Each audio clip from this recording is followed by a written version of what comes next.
Okay, hello everyone, back again. It's another stream. I'm taking it easy this time. We'll see what happens. I'm just taking it easy because of today in general. The background's a little bit cooler. I'm trying to do this differently, so we'll see what happens there. But yeah, I just figured I'd wait for a little bit, see what happens. Everything's been really busy over the past couple of days. I just need a bit of a break right now, so fun times. Fun times. Trying to also figure out how to do streams better in future. I have an idea for that, but I want to test that like next week, so it's nice to take a break. Hey, Swoop. So yeah, this is just like chatting with everybody, if you already haven't guessed. But but yeah, like by taking a break, I mean like today. Today's been a busy one. I been nonstop on the go from like going going around shops this morning to basically getting home, just about having food and relaxing a little bit, and then digging up an entire garden with my bare hands, which took like most of the afternoon. And I ended up covered in dirt completely, and it was not the greatest thing ever, primarily because of my injuries. So I've already taken my first set of painkillers. I'm gonna take my second set at about 10 and hope I'll be fine tomorrow. Um, because yeah, there was nobody else around that I could really get in to do that. So fun times, fun times weeding and being the only one that can really do that, and then doing it with basically like a small hand fork. And the problem was that for a while now we've been like working on the house and everything, and I get to the front garden. And the front garden is like something that we've not really messed around with too much because it's only really tiny, and it's something that we haven't touched since we got the house, really, apart from cutting down a tree that was in the front, primarily because it was already dead when we got the house. So I'm like, okay, I'll do the weeds because like the weeds have been just overgrowing everywhere, and I've just not had the time with looking after Rachel. So sure enough, I go ahead and I start trying to do the weeds. I start doing like little bits in the driveway, and I'm like, okay, I've done most of that. I'll go for the actual main weeds now that are in the garden. And I quickly notice that all of the weeds are basically attached to, or are attached to, like massive, massive roots under the ground. And I keep following them, and they all like come out of this tree that's in the corner. So I'm like constantly trying to dig them up with this hand trowel thing to make the ground workable. And I end up like taking up tons of stuff. There were like tons of bricks and everything else that were just randomly in there as well. So I'm like picking them out and pulling up all these giant roots with my arms and everything, like ripping them out the ground. And it took like I'm gonna say like almost 3 hours for a really tiny area, just because of like how awkward it was, and just the fact that I didn't want any weeds coming back really quickly. And yeah, by the end of it, like my legs were completely numb and my arms were pretty numb, and now they're kind of on fire. So I feel like I was running on adrenaline for a bit of that. But um, but yeah, it's crazy. I had lots of water while I was out there, but caught the sun quite a bit. Was sweating like mad, and then I'm looking at myself afterwards, and I was absolutely covered in dirt and everything where I'd been digging up. And this tree in the corner is a pain.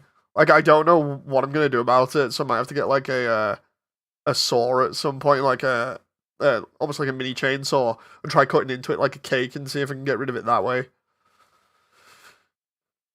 Um, Spud says, "Welcome to Night City." Yeah, well, it's not exactly, but it's kind of close.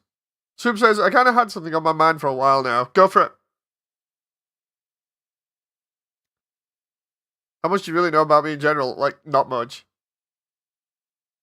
apart from potential signs of autism and good at drawing." um. So yeah, that was my day today. And I slightly upset Rachel as well, which I'm not happy about because I was out for that long. She was like, "Daddy, where have you been?" And because she was with mummy, and I was like, "Oh, I'm so sorry, Rachel." And she's like, "Can I help?" I was like, "No, darling, these rocks and everything are too heavy for you." So she's like, "Oh," I was like, "You can help with the back garden because we got her like a mini tool set for the back garden, so I'll let her help do the weeds in the back because it's a lot safer and easier." But yeah, I'm kind of upset with myself over that, even though it needed to be done. So yeah. So I'm a bit unhappy about that. That was some hard work. Um, the other one recently was having a laugh about it. Installed some lights at the back as well to run at night. They're like solar powered. Really like them because they make everything look real nice, and I only got them for like $20 from Costco. So I'm considering getting more to place like around the place so I can light it up and it looks nice at night. And because it's solar power, it means that obviously it's free. I really like solar power and stuff like that, so I'm more than happy to like purchase another set while they're on sale, and then just like find places for them to go and make everything look nice. I don't know. Solar power at night. What it does is, um, the actual light itself. There's like a unit on the top, which is like a mini solar panel, and all you do is like it's got a rechargeable battery in it. You just take off the top, pull the label out that protects the battery from being started in store, and then you just put the lid back down and wait for it to charge for like 12 hours. And then when it gets dark, it just automatically turns on. It looks really nice. Like no joke, it lights up like most of the backyard with like a almost like a night sort of like mood lighting. It's really nice. Like that's the only way I can describe it. It's like I want to get it to a point where like me, Jen, and Rachel can like sit outside and just enjoy like the middle of summer, you know. So that'll be fun, just like enjoying the weather and everything, and being able to like read and stuff outside. I cast cloudy day indefinitely. I mean that is pretty much British weather in general, apart from when it gets really hot and then everybody like dies. Like I don't believe I've said this plenty of times on the channel. Just I'm gonna answer Swoop first. I have level 2 autism. I'm very skilled at drawing, but besides that, there's not much to say about me. It's fine. But yeah, we've said this multiple times on the channel. Hey, Classic, nice to see you again. We've said this plenty of times on the channel, but like I don't think people understand British weather. Like we are known for apparently like being really crazy about the weather, but it's mainly because we can literally have like all 4 seasons within the space of a day.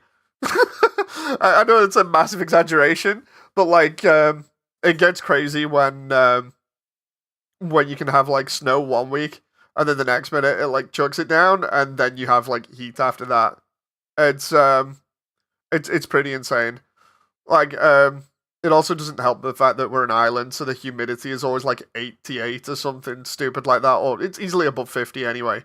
Depending on where you live, like if you live near the coast, it's going to be stupid, but or anywhere that's near a large body of water. But but like for instance, we get I think somebody described it recently as saying like it's almost like tropical weather, but the thing is we don't have any air conditioning.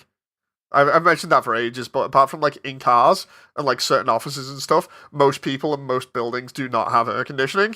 So we end up essentially having to cook alive in our own buildings because they're all made out of brick. Because we used to be a cold country, so we're used to trying to keep heat in, and now we've got to the point where because of like various different climate change things, it means that we're all essentially baking in our own homes. So that's pretty crazy. So everybody around summer or spring kind of gets just like incredibly sweaty and like it's common to see everybody with the windows open and fans on trying to keep the air flowing so that everybody is cool. You know.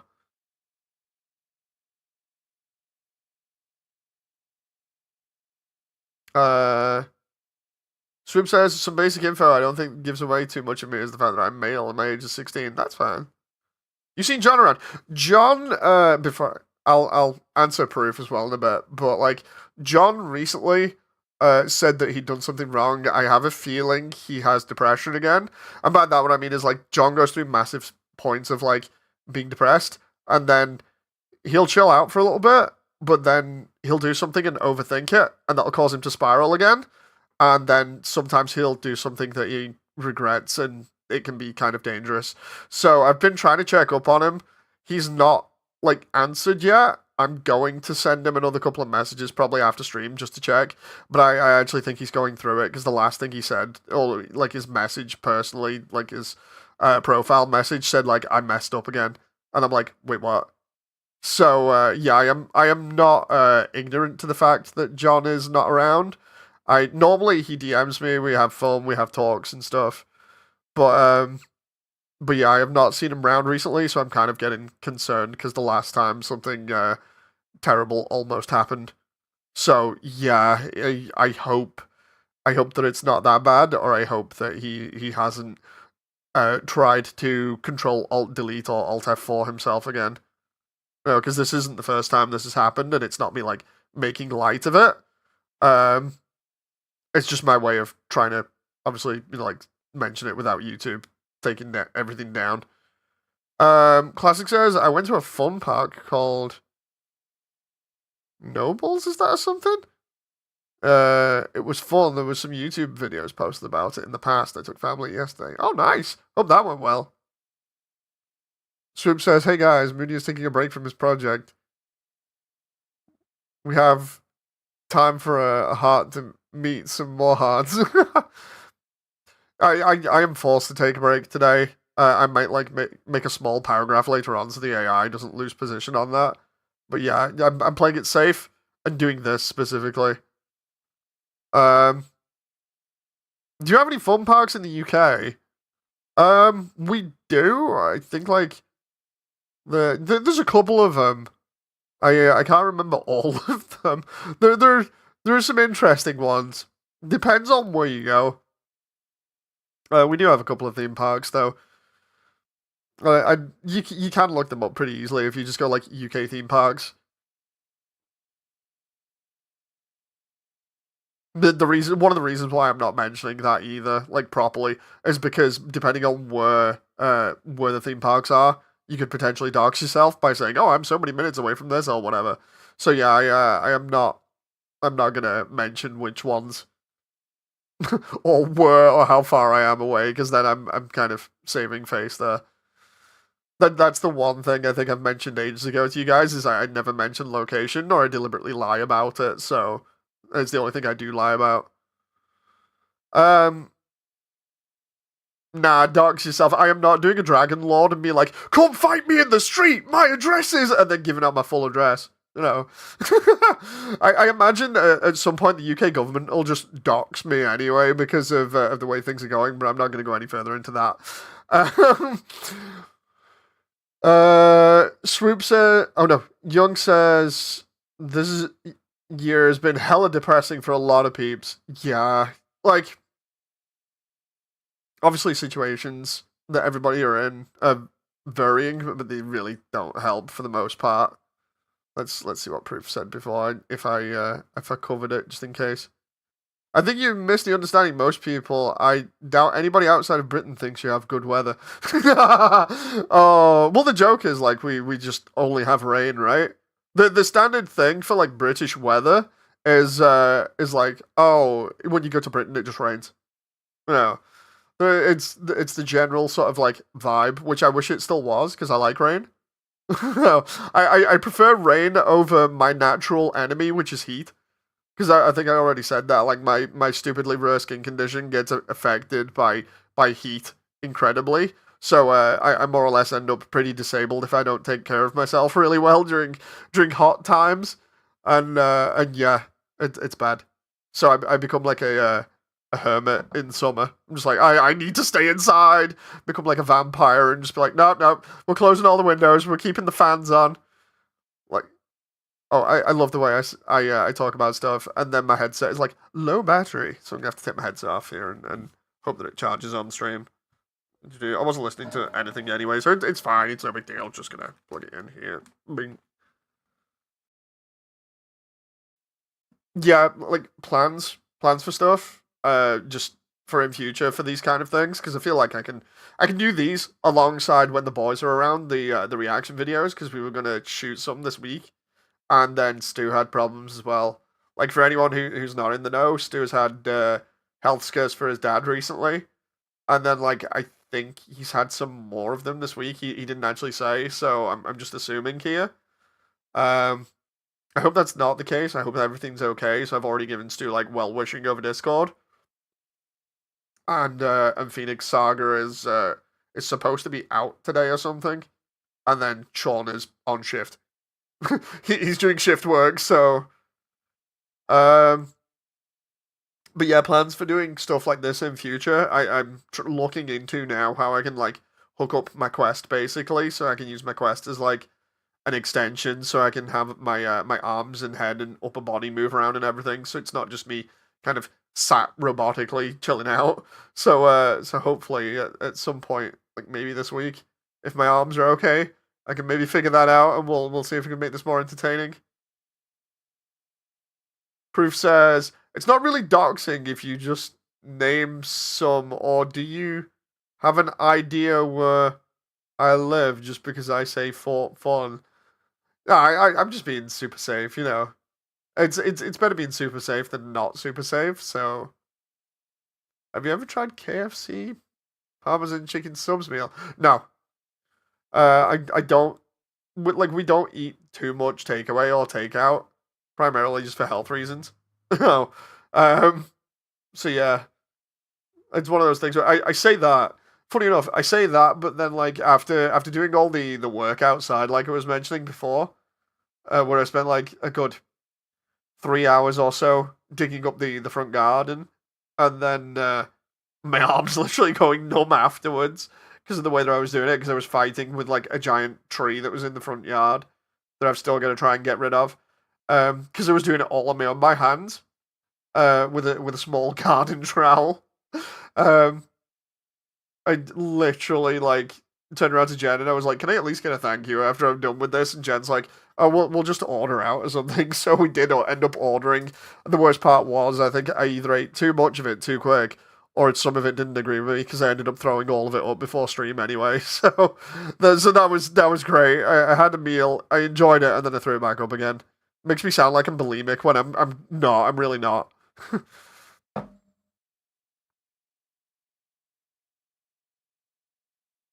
I forgot you and Rachel are immunocompromised. No, no, no. It's the whole thing of I have no problems. It's just my stupid broken gag reflex or whatever the hell it is. Um, with Rachel, because of her eczema and because of two of her allergies that she has, which are milk and egg, which we're getting checked out in future, hopefully, so we can start trying to slowly introduce her to milk and egg, because obviously she needs those to grow. Um, because they contain a lot of vitamins and everything. We're hoping to like hear back from the doctors soon. Hopefully, she won't be allergic. But because she is for the meantime, it means that we have to be really careful with what she eats to the point where we almost like triple or quadruple check everything that she eats. So yeah, that's fun every time we go out. Just being like, so anyway, I've read through this. It says there's nothing in it. Jen, do you think there's anything in it? And then Jen reads it and goes, no, it doesn't look like it. I'm like, can I just have that? I want to read it again just in case because I feel like I'm gaslighting myself right now. So yeah, we do that plenty of times. Dave versus a grape tree. Nah, this is again. I don't want to mention the type just in case because you never know. Like some people can track people's address and stuff just by like really crazy things like uh getting metadata from a photo or something somebody's uploaded of say like a plane and then being like a plane was at this area at this time so therefore and then like tracing it back and finding somebody. I've seen all kinds of stuff online like that, so it's like I'm not taking any chances. But yeah, this tree was not a tiny one. I still need to get rid of the goddamn stump. The stump is bigger than me in terms of diameter. So fun times. It doesn't help that a little bit of it is under concrete as well. So that's great. My current idea to get rid of it is to get like a motorized saw, and then plug that in and try and like chop away at it like it's a cake. And then the idea is to then turn it into like a pebble garden or something, and then we can put like a plant pot outside and Rachel can plant something in it, or it can be crazy and like plant a cherry blossom in it and have all the neighbors complain when it grows and then like puts cherry blossom all over the gardens. I really do like cherry blossoms though; they're so nice. Hey Phoenix, how you doing? Same here. Rain and nice weather for me, like summer weather. Pennsylvania get Florida weather, I think that is. I'm not a fan of 90-degree weather. Yeah, it's crazy. Like having really humid weather and it being really hot as well. It's just terrible. Me trying to think of some creative material for jokes. You don't have to. Careful not to become a deadite. You should make an animation of you fist fighting a grape tree. Oh. I think if you have a broken gag reflex, then you don't gag. But good to know for reference. The exact story behind that, I think I've told multiple times, but for those who aren't familiar, basically when I did security in like 20 it was before 2018, I think. I'd have to check the timestamps of stuff in like the indie section in the community Discord, obviously.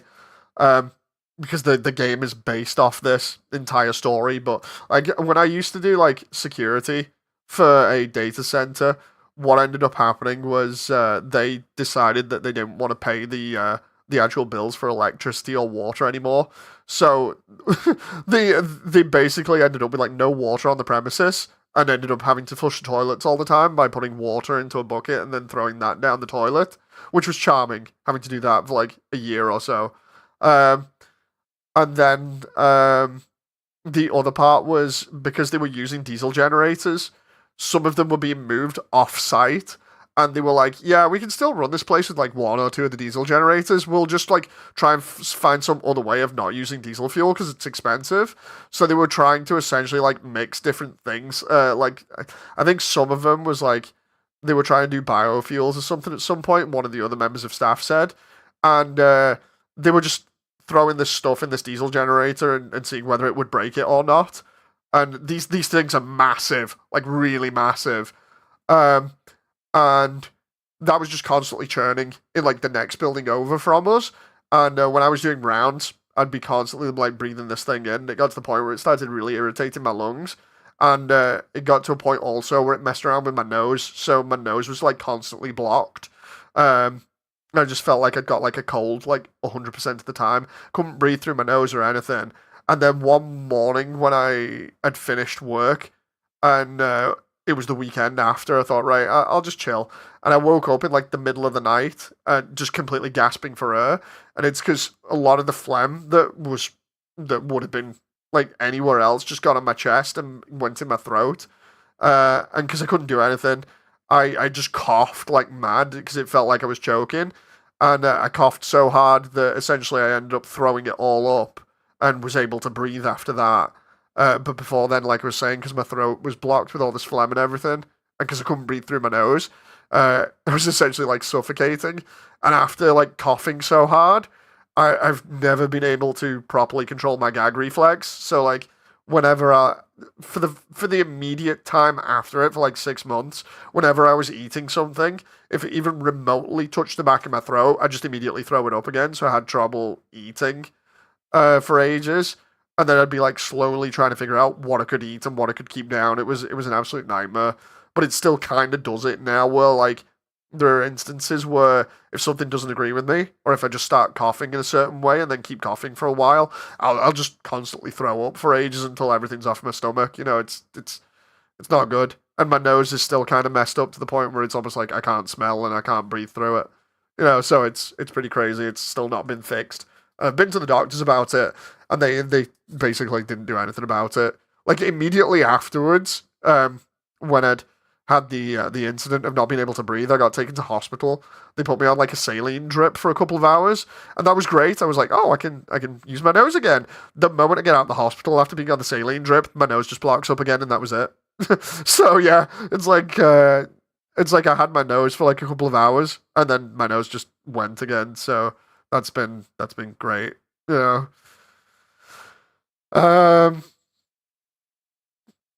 let's see. Damon's brother says that sucks, man. Couldn't imagine not eating milk or eggs. The funny thing is, like, since Rachel has not been eating like that stuff. Obviously, me and Jen have tried to adjust our routines so that whenever like Rachel's around, we eat kind of the same stuff that she eats. Mainly so that like if she reaches for our plates, she's not touching something that she shouldn't, that she's allergic to. And yeah, basically, as a result, I think I've mostly like gone off of normal milk.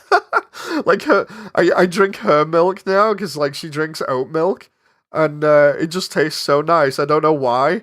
I just like whenever I try and go back to normal milk now, it just tastes weird to me. So I'm just like, oh okay. So I have to like stop drinking Rachel's like oat milk because otherwise I'm gonna like not be able to put myself back on normal milk. But then again, I don't like normal milk in some cases, primarily because it gets me flammy again, and then it affects my breathing. You know. Hey Lucky, how you doing? That reminds me, Lucky, I'll invite you to the script Discord later on. Classic says, I'm glad you didn't do the Teesprings. They asked for locations to do sales. Oh, you mean like the location ID? Sounds like the kind of weather I've dealt with lately. Worse than the 2 rounds of upper respiratory I dealt with. Oof. Oatmeal for everyone.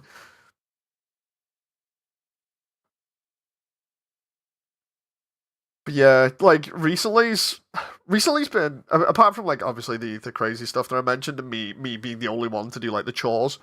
We've just been having a big laugh like recently because it was supposed to be the last day of good weather the other day, but it turned out to be today. Um, we got Rachel a swimming pool, like a small paddling pool.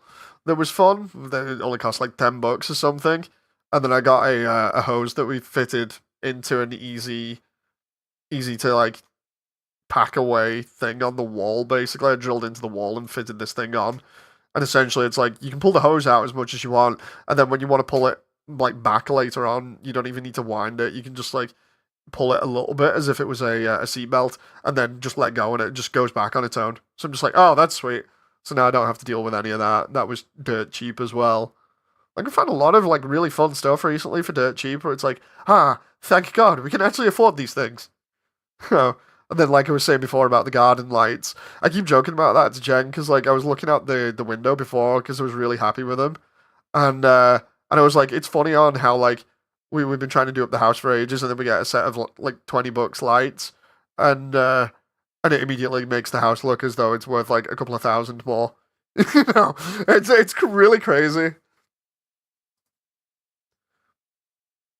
And the only other thing that's been like weird recently or anything around here was like some guy coming to the door and wanting to know whether I could charge his vape, and I'm just like, no. This was like 9:45 at night, and he looked like he was drunk and everything. So I was like, no. And then he's like, what address is this? And he's looking at the sign, and I'm like, dude, I'm not gonna tell you that. Like, I don't know. And he's like, you don't know your address? And I'm like, no. And then like slowly closed the door on him, locked it, and then closed the windows and everything because it's just freaky. Like, ideally, I should have used the doorbell cam and just responded to him that way, but it's years of ingrained knowledge about going to the door and answering it. No, so I'm not going to do that again, or hopefully not. I don't like answering the door to people. Just leave me alone. I just want to be on my own. I just want to be with my family and chill.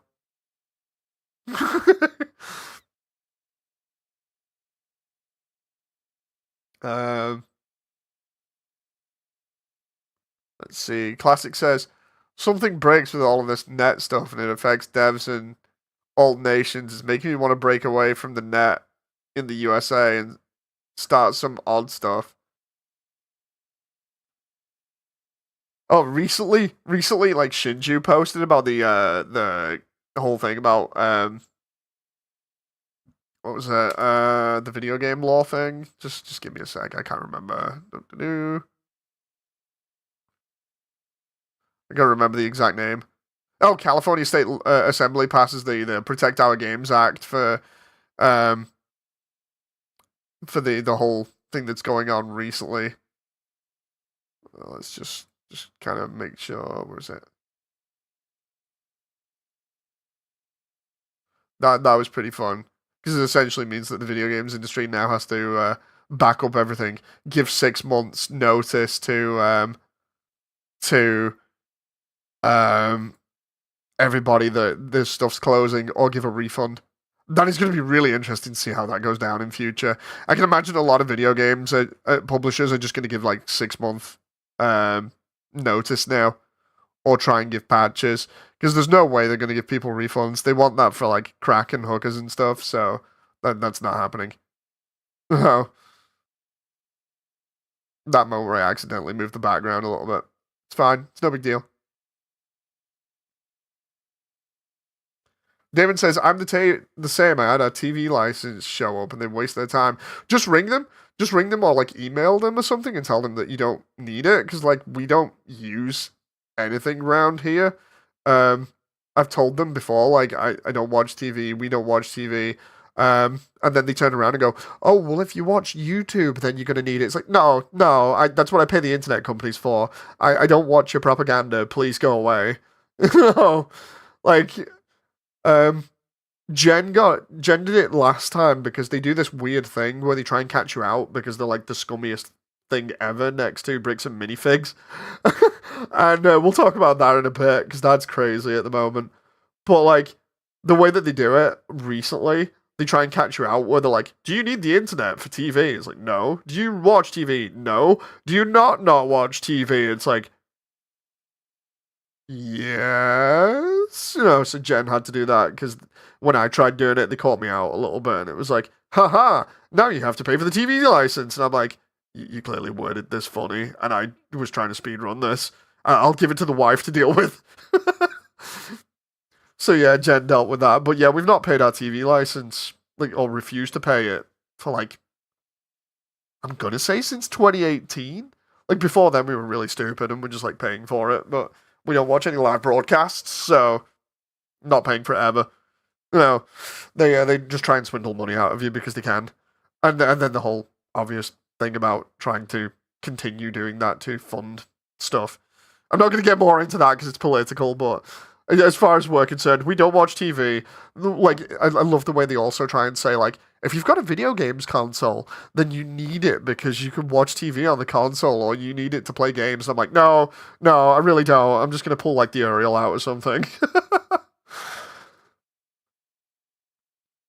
Let's see. I'm just checking in the background here.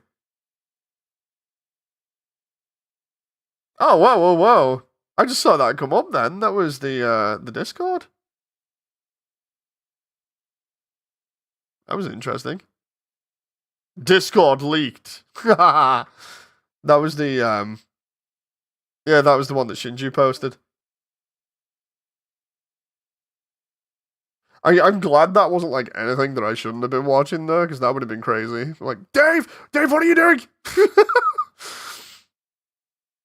We know what he's into now. Let's see. Pornhub. Oh no, that's been blocked in the UK. Let's say I just wasted the time, says Damon. It is funny wasting the time. Yeah, I have never face revealed Swoop. Well, not intentionally. Dave has tried. I just need to like start one of these videos at one point with the music for the sake of it. Do. Dave is a furry inflationist. Oh. Oh my god, what would you do if, like, for one of the thumbnails, I just deliberately tagged it as that? Like, not even, like, messing around, just, like, deliberately putting, like, big text, like, I am a furry inflationist. That would be so stupid, but so funny. You'd have everybody else like, what? Oh, 20 bucks from Classic. Thank you very much, Classic. It'd be insane. How to, like, potentially, either title or thumbnail bait. You get more views. You're not wrong about that. Let's see. Just talk their ear off until they ask about signing up and be like, "No, don't worry about it. Close the door." Do you never let them in? Never let them in. Let's see. And then we're up to speed. Yeah, it's like here's one for you, chat. You definitely get more views, but they would be from questionable people. The funny thing is, like, I do know of questionable people, and for anyone that's been around the channel long enough, you'll know I'm not shy of talking about some interesting content, which is more adult themed. But I just obviously have not done that in a while. You know, I've been too busy trying to get this goddamn animation project done.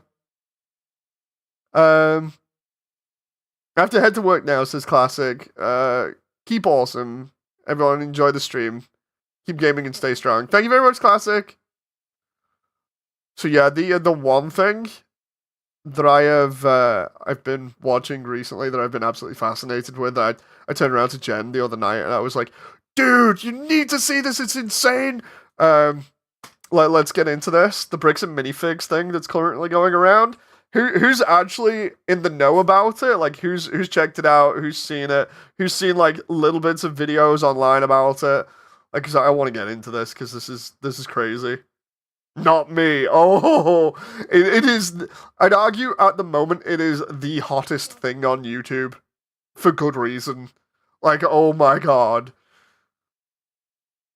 it's what's a bricks?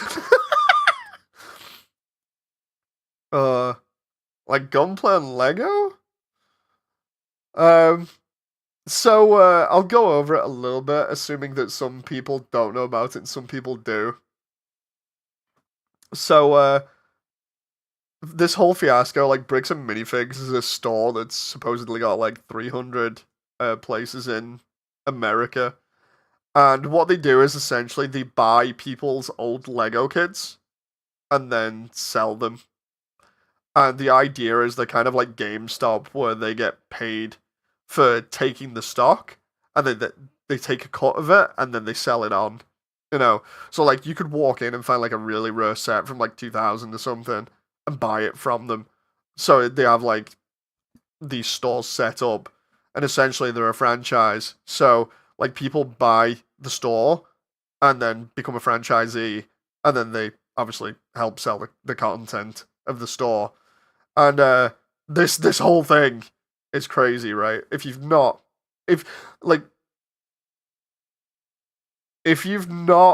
like gone into this, I'm gonna go into it a little bit now. But there is like a link that I posted in the community Discord. I know not everyone in chat is on there. But basically what it is that one guy that's now in his 80s got together and with his son, who I think is in like his 50s or something, they saved up and got a load of Lego Star Wars sets originally. They're still in box, still sealed apparently. And the idea was he was saving all of them to a point where he could sell them, and they were going to be used as like money for his grandkids or kids' college fees. Hey, Sky, you've come in at the most interesting point. And I think that's interesting because like Lego has definitely gone up in value. Hey, Crimson as well. Nice to see you. So, for anyone who doesn't know or has just come in, we're talking about the bricks and minifigs thing for the moment. So, like, Lego's definitely gone up in value, and this guy had like all of the Star Wars sets for ages, right? No, you can't talk about politics, ideologies, and religion. I know you're just joking, but yeah, he had all these Lego Star Wars sets, and the idea was he had about like 200,000 grand's worth of Lego on hand. Or it's estimated anyway. It's supposedly it's the world's biggest Lego Star Wars collection. Bye, Swoop. Thank you very much. Hope you've enjoyed. Have a good sleep. And so he decides we're just doing it like a community chat, Nightmare. So he decides to sell this stuff to this bricks and minifig store that's local in Utah. And basically, he does it as consignment, which means he doesn't get the money straight away. The store gets to advertise it, and then when they sell a kit, they give him the money, so it's kind of like gradually selling it over time. This is an actual horror story. Yeah, it gets insane. So the deal sounds alright, and apparently a lot of other collectors do this for different stuff. And so sometimes you can just go on eBay and sell stuff, but apparently some people like doing it this way. So this store in Utah takes it as consignment. What is going on? What do you mean free chat? We just talk about anything. Mainly. Well, most things. So he sells it as consignment and he starts getting money back. And it goes on for like a couple of months or something, or a year. I can't remember how long exactly. But then what happens is the actual owners of the store ends up the owners of the store, her husband ends up needing to move country or something to because of his job. So the idea is they're gonna go to head office, talk to the CEO about potentially handing it off to somebody else, and that way they get to keep the building and the transition is smooth. They're not saying. So what are we talking about? This is the bricks and minifigs fiasco with the biggest Lego Star Wars collection. So they go to the CEO and they set it up in such a way where they're like, look, we don't want to move just yet, but we want to talk to you about potentially moving in future. And they tell them about all this stuff that's happened and about all their inventory that they've got. And what happens is, instead of the CEO being like, okay, maybe we can work something out for in future, the CEO sends somebody else to take over the store that same day, chucks the old people that run it out the door, taking apparently their life savings as well in the process. Chucks them out, locks them out, and says, bye, we've taken over this now, including this consigned collection of Lego Star Wars stuff. And it gets crazy because then apparently the actual owner of the Star Wars sets doesn't get any money back from them for like a couple of months. So he writes to him and he says like, dude, what's going on? And they don't answer him back. So he's like, okay. So he goes and turns up at the store and shows him, this is the paperwork that I've got. I want my Lego sets back because you're not giving me money. I don't know what's going on. Like, where's my stuff? I want it back. And instead, they get him done for trespassing. And when he then decides, you know what, I'll try and take you to court about this because you're basically stealing my stuff, they then turn around and go, yeah, so if you do that, we're going to make this as awkward as possible, and you're never going to get your kits back, and it's going to cost way more than that anyway for you to get them back. So have fun with that, basically threatening them. And the same happened with the couple that previously owned the store. They say, well, you know, you've taken our money and everything, and we've not even like mentioned whether we were going to leave yet or not. We were just kind of passing you this idea. What the hell? And they're like, oh, well, if you want to sue us, then do it, but it's going to be awkward. And basically, after going backwards and forwards with them for a while, the guy that owns the Legos is like, you know what, the only thing I can do, because they're being funny with the legal process, is I'll turn to this YouTuber guy called Reckless Ben, because he's been known for doing some other wacky stuff before, and maybe he can kind of put pressure on them to get them to just give me the kits back.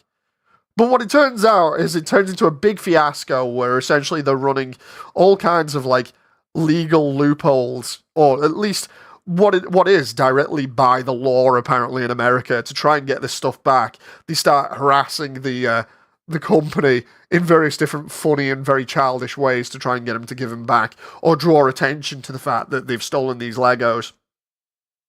And it ends with them taking them to part one at least, ends with them taking them to small claims court. The idea is that the guy that owns it decides that because he technically still owns the stuff, they then buy 10 grand's worth of Legos off him individually 10 times. And it's not splitting the case properly, becoming fraud after that, because it's small claims. And because you've done it through 10 separate individuals, instead of being the same thing just split between 10 people, he's actually sold parts of his collection 10 times, so it makes it a little bit different. It went to small claims. They all won. So there's these 10 people won 10 grand's worth each, coming to a total of 100 grand. And the company decided that same day that they got the hearings back that, yeah, they were just going to like close the store so they didn't have to pay and give the stuff back. And now they're claiming, just to be awkward, that Reckless Ben and his group that are investigating stole the Lego instead. Part 2's just come out the other day where they are literally trying to get them arrested for absolutely anything. Turns out the Utah State Police, I think it was, or it was like the American Fork Police or something, are involved. They're all Mormon, which normally I don't get involved with religious stuff, but apparently the owners of the store and the company, Bricks and Minifigs, are Mormon, so they're covering for each other. And they're lying to their own church about it, saying, oh, we didn't steal these Legos. It's like, well, where are the Legos then? You know, why are you covering and being really shady? Like, I've missed out a load of stuff that's been documented, but there's like lots of body cam stuff and like other documentation to show that the Legos are still owned by this guy technically, and that the store should still have them, or they've moved them to another store. But then like part 2 ramps up where all essentially parties involved going against Reckless Ben and trying to get him arrested. They all just happen to be Mormon. They're all covering for each other. They all go to the same church. They basically SWAT him at one point in an Airbnb to try and get him arrested. And basically on the whole idea that the people that own the Airbnb heard on camera allegedly that he was talking about the fact that they had the stolen Legos on them. They get stopped for heroin possession, even though they don't have heroin on them or have never done it. It's all kinds of like weird loopholes and stuff to try and get them arrested. The actual guy that, like Reckless Ben, that was investigating them is now in Mexico because they put a warrant out for him without bail. It's insane. It's why I was saying, like, it's the hottest thing on YouTube at the moment. A lot of other bigger YouTubers are covering it, and it is just fascinating to watch if you want to, like, learn about how not to do business, apparently. How a lot of companies like to lie in America, and how the legal system is totally screwed. Like, I'm sure a lot of people already knew that, but Jesus Christ, as a British person, it's both exciting and scary to watch. You know, it is insane. It just ramps up. And apparently, like, Ben says he's got, like, 6 parts to this or something crazy. It's just nuts. Let's catch up with Channel here. How did the government help you steal 200,000? Yeah, basically. Oh, yeah, or any store employee that talks about this now is immediately, like, banned or, like, sacked. And the reason why we know that they're trying to get them arrested by any means possible is because in part 1, they actually make friends with one of the female store employees, and she actually tells them, like, yeah, basically, internally, we've been told they're trying to get you arrested by any means possible, so they're trying to manipulate the law into doing this for them. It's nuts. It is absolutely nuts. The amount of, like, lying and stuff. That's why I'm saying, like, if you have not seen this, it's, like, 2 parts that are, like, an hour long each, relatively. If you've not seen it, commit, like, an hour of your time to just, like, watching this stuff, like, one day after another. It is insane. Like, it's a fantastic watch. Like, again, it is the hottest thing on YouTube right now, content-wise, in terms of, like, if you want to talk about something. But it's just insane. The dislocated Ben's shoulder, yeah, claiming he was trying to escape when he got swatted. When Reckless Ben is the channel. The original video I've put up on the community Discord is called How I Caught the Guy Stealing $200,000 worth of Star Wars. Or you can just type in, like, $200,000 Lego Star Wars. Like, if you watch any other large YouTuber, like, for instance, like, Charlie or Penguin Zero, he's talking about it already. You got so many other YouTubers that are chiming in on it now. It's not just national or state news. At this point, apparently, somebody in the comments said it's in Spain right now, so you're more or less getting into global news about this kind of thing, and all of the parties involved know that the eyes are on them, and yet they are still lying through their teeth, according to body cam stuff. The police, at one point, I watched the second part, the police redact massive parts of the footage. You'll have to excuse my voice as well because of me throwing up before stream. I think my voice is just totally going. I'm gonna have a drink for a sec. The Utah State Police redact the audio from the footage, apparently for the police officer's safety or whatever, even though they claim they don't. And Ben has managed to get 2 bits of footage which line up perfectly and explain everything. And no joke, it's when he gets stopped one of the times for it's either drugs or something else, and you can see his conversation from his point where he's there saying like, look, I'm cooperating, there's nothing wrong, this is what I'm trying to do, including one point where he tries to serve them legal papers at one of the guy's addresses, and instead the guy just goes, yeah, no, I don't want those papers, and then claims that Ben's harassing him and throws him off his lawn. So they try and get the police to do it, and the police are like, these aren't even legal because they don't have a judge's name on them yet. And it's like, because it's not gone to court yet, legally, we have to serve him the papers. Can you do it? And the police are like, yeah, we tried. These don't look legal. And also, he says he doesn't want the papers, so we're not going to give him the papers. It's like, are you insane? How does this even float, you know? Like, this does not float legally. It can't. Like, it's just insane what's happening right now. So, like the Fork Police in Utah, I think it was. It might be Utah or one of the adjacent counties, made their own YouTube channel to then do like a 20-minute video or something trying to explain their position, and literally the police are doubling down on their own lies. It's like, what? You can't believe it. It's just insane.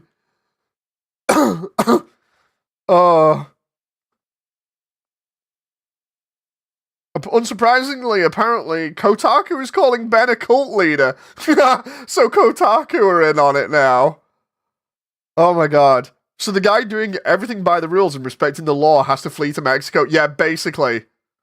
Like, the thing that I like about this is apparently Ben has done everything by the law. If you just go off his video footage, which that's all we have to go off, because like I was saying, the cops have redacted a load of footage, and the bit that I was going to get to, I think I might be repeating myself, but just in case, Ben matches up the footage of where the cops are with what he was talking to them about, and every single time you see him say, like, look, I'm cooperating, this is the law, and in this one bit, the cops go back to the car, and they're like, so anyway, what can we get him on? Because, like, we can't get him on anything here. Technically, this is all legal, so what do we do? Because the other guy that we're working with here who's called him out, we can't just say, like, he's offended, because, like, that's not legal, right? And then they're literally talking between each other on the body cam. It's insane!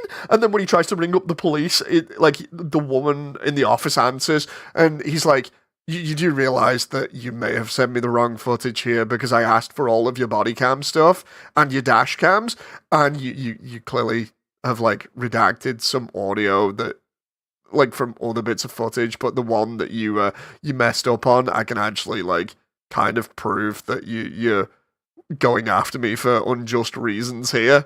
And they're like, no, sir, we don't do that. That's against the law. It's like, no. It's like, oh, if that was me, I'd be like, you do realize that it might be against the law, but I literally have evidence of you doing it right here, right now. You know? Oh, it's like Ben is just stumped at that point, because it's like, dude, I feel like I'm literally talking to a brick wall. They sound like aliens. Because, again, when research was done into all of them, all, like, the police officers involved, and the group from Bricks and Minifigs, like the 2 people that run the store now, instead of the original nice family, apparently, that were really good to go to about it.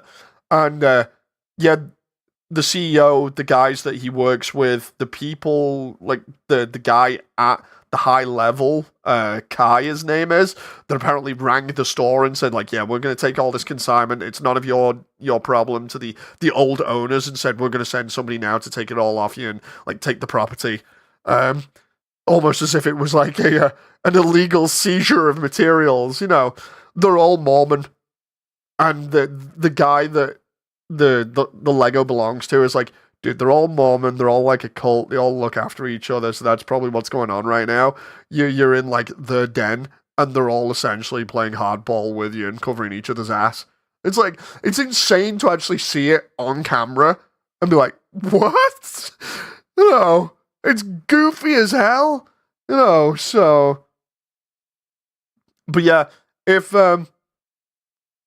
if you've not seen it, go find it. If you want to find it easy and you're on our community Discord, you can literally just go to the Lego and Bionicle section and find the link to part 1 in there.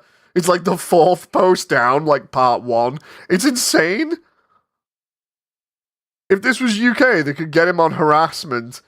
Oh, like, if it was the UK, God knows, like, we'd probably care more about arresting Ben for harassing them than we would for some of the other stuff, but I won't get into that because we already kind of know where that's going to go, especially if you're English. It's okay. Americans are just about finding out that this system is completely corrupt, apparently, and they have no freedom of speech, apparently, in their own country. If you're British, you've known this for like two, maybe 3 decades, so... but that's as far as I'm going with that one. It's insane. It's insane, and it's all about Legos.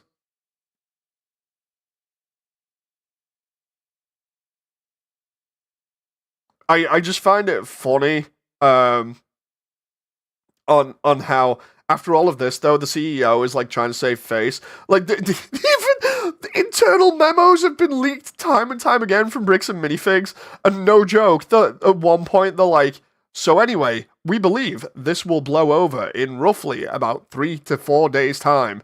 Then we will be fine to resume things as usual. And then if any other videos are made, we can expect like a week's time frame before anyone stops caring because the internet is dumb. And then you see all these Lego fans in the comments being like, dude, are you serious? Are you serious right now? The internet is not like that. Like, certain people might be, but when it comes to something like this, a lot of people are watching right now. All eyes are on the American Police Department and Utah and this goddamn Bricks and Minifigs company. You're all screwed. You know, it is so funny. It started with Legos, but now it's on a whole different level. Yeah, it's like corruption, religious involvement. You know, oh my god, it's exciting. It's exciting to watch, but it's crazy. Like, oh, it's just insane. Like, I watched another couple of videos that were related kind of to Bricks and Minifigs that were in the recommended, where some other guy tried to see how good they were at looking at some of the minifigs. I can't remember which store it was. I'll try and link the video. I can't even remember the YouTuber at this point, but essentially he filled like a box up full of rare minifigs, including a C3PO that's apparently worth 1,000. And he went to a bunch of stores and he was like, oh, they should give me like, apparently on the website, it's going to give me like 50%. So if I bought them for like 1,000, they should be giving me like 500. And instead they're doing like a GameStop or prawn shop prices of being like, yeah, we'll give you like $50 for the entire thing. And at one point, they deliberately take the gold C3PO out and don't put it back in. And then when the actual people filming leave the store, they're like, wait a minute. They've still got the C3PO. And the guy that's filming literally has to go back in and be like, dude, look, I've got this on footage. Rewinds the footage and goes, you can still got the C3PO over on the counter? And they're like, oh yeah, we're sorry about that. Our bad. We mustn't have put it back in. And it's like, huh. So, I don't know whether that was recent either. I'm going to have to check for that. But they've been apparently doing dodgy stuff for ages, not giving people the right deals. And then this is the one that's just, like, blown it completely out the water. Oh, I was going to go to Bricks and Minifigs to try and get replacement Bionicle parts, but apparently not now. Yeah, do not even bother. Do not bother. Like, they are scummy as hell. Like, if you watch these videos, like, I advise you watch them first, obviously, before you make up your mind. Don't just listen to me spouting off stuff, because I'm a British man that doesn't even, like, go to the store. You know, but, like, seriously, just from the videos, you can make up your own mind as to, like, whether they're a good company or not. All I'm telling you is my personal opinion, which is, holy crap, this place is corrupt. You know? And then the simple question is, like, where are the minifigs? And that's the speculative thing now is like, where the hell are the minifigs? the idea, I think, is that if they want to cover their own back smart about this, if you were trying to get away with it, which I don't know how they can at this rate, what they do is they'd essentially ship them to another store and then split up whatever was there at that store and keep spreading it around to different stores so that there's no way of tracing it. The thing is, even if you do that, I think you'd still be held accountable for the fact that you have like $200,000 worth of some guy's Legos, in your possession, or you've had them in your possession at some point. Even the freaking consignment deal that they signed that was okay with legal at the time says, yes, you are okay to do consigned things in your store. And then the CEO is like, oh no, we don't mention anything like that in our agreements, and we need to actually be there to sign them. And it's like, are you kidding? Are you kidding? It's right here. It's all here. We have like the documentation that was leaked. We have the footage from the actual store the night that you took it over, because the lady that owned the store previously downloaded it real quick. God, that is like the most damning evidence. If she hadn't have done that, then maybe they would have had more of a position and a leg to stand on that might have tricked people. But that is the most damning evidence ever, I imagine. But yeah, part 2 is insane. I want to see part 3. Like, part 3 has to be out next week. Because that would just be insane just to keep the pressure on the company. It's like, I hope Ben just keeps releasing videos from Mexico until this entire thing just gets too much. Because it's already too much for the company to handle. They only responded because the entire Lego community literally has disowned them. You know it's bad when Duck Bricks is like, yeah, I'm going to title my video, "This Company Deserves to Die." And if you're not familiar with Duck Bricks, Chris, I think it's Chris, is a very big YouTuber when it comes to Legos and stuff. I've commented about him in the past, saying like, I'm afraid because he starts almost every video going back down his stairs not looking where he's going while showing off his massive Lego collection. When a guy like that, who's worked with you in the past, says, you deserve to die, it's like, oh, you do not understand the amount of wrath that you've brought on you, apparently, because the Lego collectors and the Lego community really hate your guts right now. It's like, oh. Apparently, this is a lot of people's go-to in America because it's the only way that certain people can get like real Lego sets and stuff in store easily. I don't know whether that's like a legit thing or not. Like whether there's like no other way that people can get sets. Of course, over here it's different. We have stores that are pretty easy to get to. A lot of decent sets in them, but I imagine getting older sets is a little bit more harder because normally over here you have to get them off eBay. Either eBay or you go to someone's yard sale. But oh my god, it's crazy. Afro Man 2 minifig Boogaloo. The whole accusation of having meth thing is apparently something they don't just do to Ben. Oh yeah. So like I was saying, they stopped him in the car, accused them of having heroin on him, and then did a stop and search for 3 hours and found nothing, and then we're just like, okay, move on.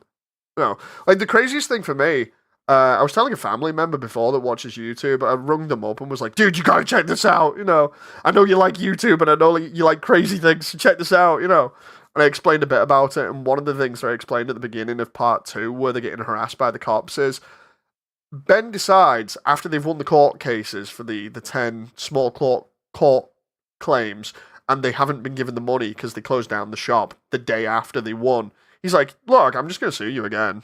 So he goes to the CEO first and says like, look, I want to meet with you so that we can tell you about this because we're just going to serve you again and like run you through court loads. Because all this time they've been phoning Ben and being like, oh, we didn't steal the Legos, you stole the Legos, we don't have them, maybe we'll give them back at some point, and saying like every other like story that contradicts themselves. And they're like, sue us if you want, we'll drag you through the mud, we'll take this as long as possible, They just say that to him all the time. So he was like, oh yeah, I'll take you to court. And like I was saying, they won. But the second time, in part 2, when he goes to the CEO again to try and mention it to him, where he's like, dude, I'm just going to sue you again. Let's see if we can sit down and talk about this because of part 1 coming out. The CEO's like, oh yeah, I'll come out to see you. And then instead sends the police. So they're like, okay, I guess we'll go to the store owners, the new store owners, and serve them then. Um, but before that, we'll try and resolve things peacefully. And instead, the cops are already there because the CEO's rung ahead. The cops pulled him over at a stoplight because apparently they didn't stop. But clearly, on the dash footage of the actual cop car, they do stop at the stoplight. So it's technically an illegal stop there.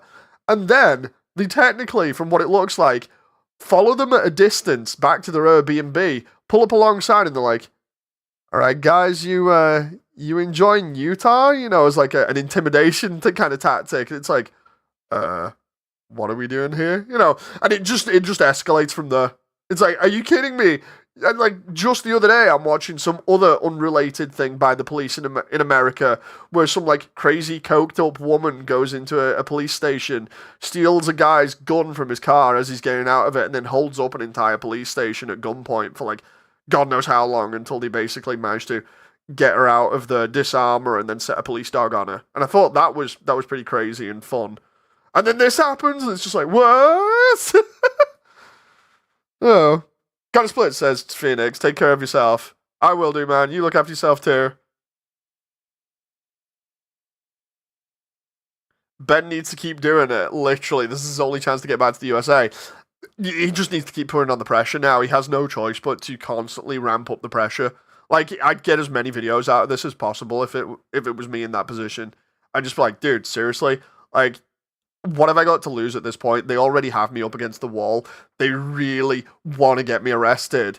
So let's just go all in with all the footage that we've got and keep on kind of doing this online campaign against them. Hell, who knows? Other people might now actually turn around and do the exact same thing. Like, who's to say that like some other YouTuber or some other groups don't just turn around and be like, you know what? The heat's kind of dying off after a little while. How about we go light a match under him again? You know, I wouldn't be surprised if that happens, and it would be kind of fantastic from an entertainment point of view. I was gonna go order from Bricks and Minifigs to get some sets, but nah, says Damon. They've allegedly done this to other store owners. I'm hoping, actually, that some of the other store owners, they've had this happen, because I saw that as well. I hope they all get together. Like, imagine if they got together and made, like, a giant legal case out of this. You know, like, they are dragging the reputation through the mud now, like, mad. Getting Lego sets isn't hard nowadays, but if you want a specific old Lego set, it might be hard, says Proof. It wasn't you guys, it was, hey Ben, you enjoying Utah? Yeah, they knew exactly who it was when they pulled him over. First thing when the window goes down, yeah, and Ben's in the back seat. Bedrock at this point. They're going Obsidian. They're going all the way down to the bottom in Minecraft. But yeah, like, if you wanted some, like, top-tier internet entertainment, like, I'm not saying it as a bad thing. Like, obviously, it's funny for us because we're not involved in it. But I imagine for, like, Ben and obviously Brian, who owns the Legos, that's terrible. You know, but from just an entertainment standpoint, from how the video comes across, it's insane. It's literally insane. That's why it's the hottest thing right now, because, like, nobody can, like, understand how insane this is. That's why, like, everybody watching it is just like, wait, what? And the best part about it is the way that it's edited. It just keeps getting worse. It's that kind of weird sort of thing where you're like, you want to look away, but you can't. You know, it's too entertaining. Oh. Sad thing is, all I need now is 20 block pieces to finish a few sets. Now I'm not sure where to get them. Bricklink? Bricklink or eBay, maybe? Probably Bricklink. I'm hoping everyone on the internet talks about it. The only reason I haven't done it properly outside of, like, this stream, obviously, is because they are trying to get everybody to take down footage. Like, they're probably going to do a massive takedown campaign on YouTube for anyone that's got footage, which is why I'm not, like, going about talking about anything that involves, like, the footage or anything properly on showing the footage. But yeah, it's crazy. The issue with Bricklink is minimum ship cost. See, because of me not doing Lego for ages, I wouldn't know. You know, I'm just kind of quoting what other people have mentioned they get stuff before. Um, but yeah, it's like if it was me in personal opinion, I wouldn't use a shady company, especially one like this at the moment with how much heat there is on them, because you don't know whether it's all actually true or not. It definitely seems it. um, but yeah, definitely with how much heat is on them, I if it was me and I was really desperate for parts, I'd be willing to take the L on eBay or Bricklink and pay a little bit more for security. Is I suppose you could say that you're not like buying somebody's stolen goods, or that you're not buying from a company or funding a company that's scummy as hell. No.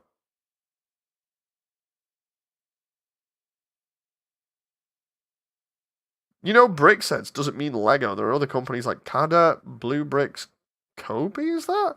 And Mold Kings is proof. I uh, I don't know. I really don't know about those.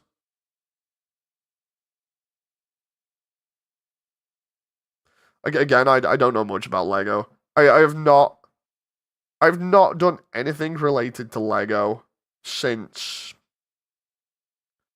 I'm gonna say Lego Dimensions, maybe like the PlayStation game, because I actually had to actively build stuff for that. If anything, Jen's the one that's got Legos recently. She got them from like family members. Somebody got her the piranha plant from for I think it was Christmas or a birthday or something. The Mario piranha plant, and then she built that.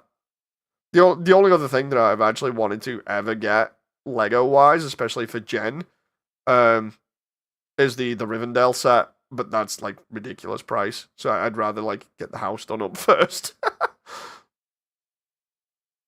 um,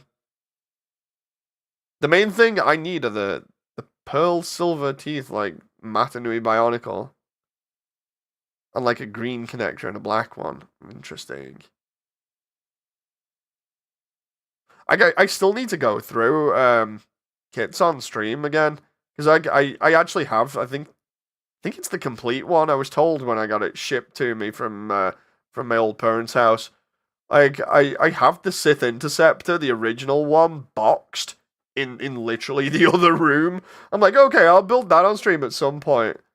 But I need to like get back onto that again because of me trying to do like the build streams and just like not having the right parts because they're in a giant parts bin at my parents' house and it takes forever to ship stuff from there.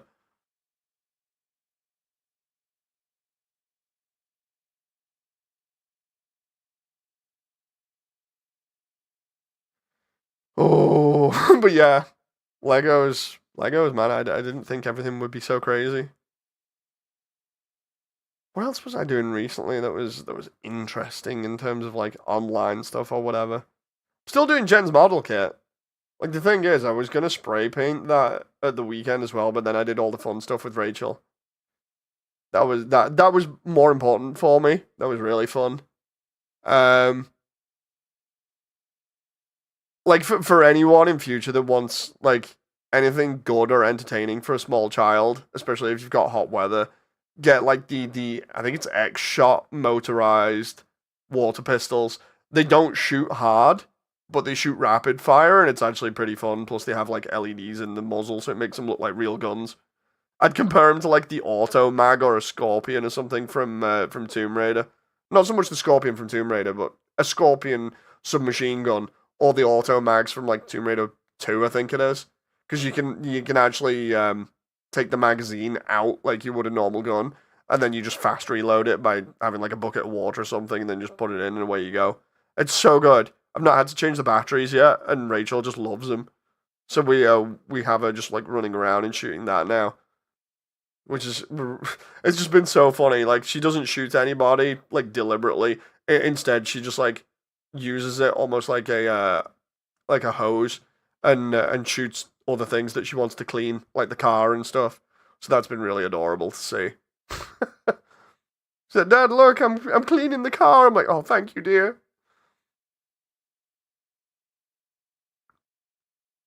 Um, trying to think of all the stuff we've been doing. I feel a little empty recently, says Sky. I've been looking forward to Subnautica and Alabaster Dawn's early access so much. Now I've gotten through both. I don't know what to do.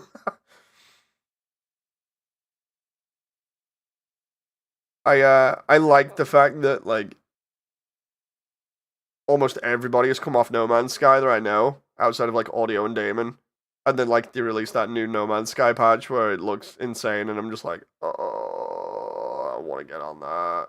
No, but then also I installed thingy recently, G Generations for Gundam, and I was half tempted to install Mass Builder again. I was like, even if I don't play it anymore, I could just build machines still, but then I'd have to like get backups of all the machines and put them in the backups folder. But I could do like streams of that. That'd be fun.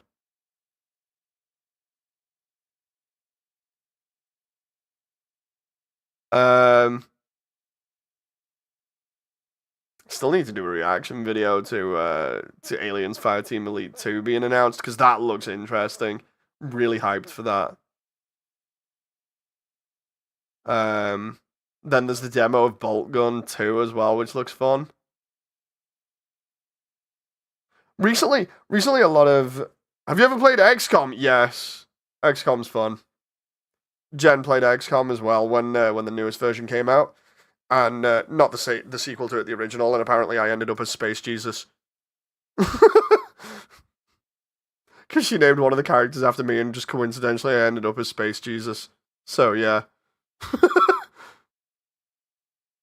um, Trying to think. Oh, I had a laugh recently. Trying to get ready to throw out a load of Rachel's old stuff so that we don't have it like basically all over the house. I'm like, okay, I'll get ready like this week to take it to a charity shop or whatever. And then Rachel finds it all in a corner and is all like, "Oh, it's all my stuff. I want to play with it anymore." I'm like, "Oh no!" So now she's playing with it all again. It's like, "Can't get rid of it now." It's crazy, just by coincidence. Oh. So that's been funny trying to get rid of stuff and not be able to.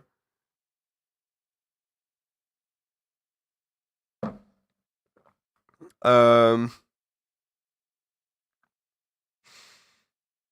Trying to think of some other stuff recently. Like I want to get back on Jump Space at some point because that was real fun. But obviously with my injury, I can't really do too much at the moment, which is why I'm like, okay, maybe I can just do stuff that's like kind of not intensive.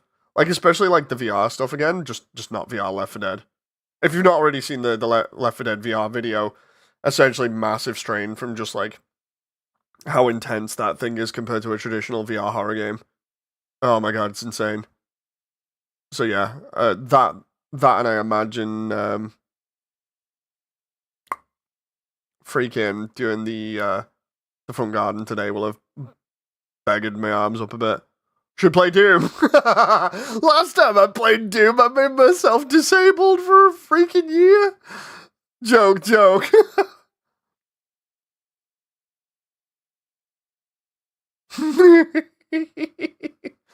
Play Doom again, but just not play it competitive. Subnautica VR. Oh god. Yeah, I the funny thing is I did want to play that at one point and then like I just not got around to it.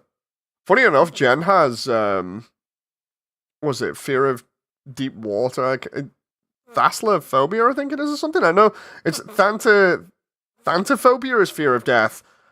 Something like Thalassophobia or something is fear of deep water. But yeah, Jen has that, so she can't play games like that. That's it. Chat's mentioning it properly now. I'm probably not saying it properly, but yeah. Essentially, Jen has that to the point where, like, when we were playing Gears of War 3 with Stu and Sean, and it was me and Jen on it as well, Jen couldn't actually do the underwater boss that's, like, near the end of the game or something, and she was the only one left alive, and we were just like, shoot it! And she's like, I can't! It's just like, God damn it, woman! It's crazy. We have to go easy on her, though, when there's games that like involve deep water now, because obviously she doesn't like it. Like, she said she wanted to play Subnautica because it looks interesting, but obviously she can't because of that, so, yeah.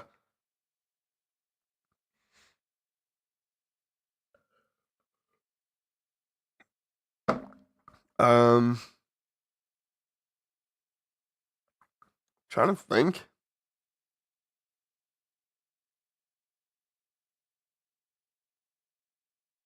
Just looking around here, trying to see what I've got next to me.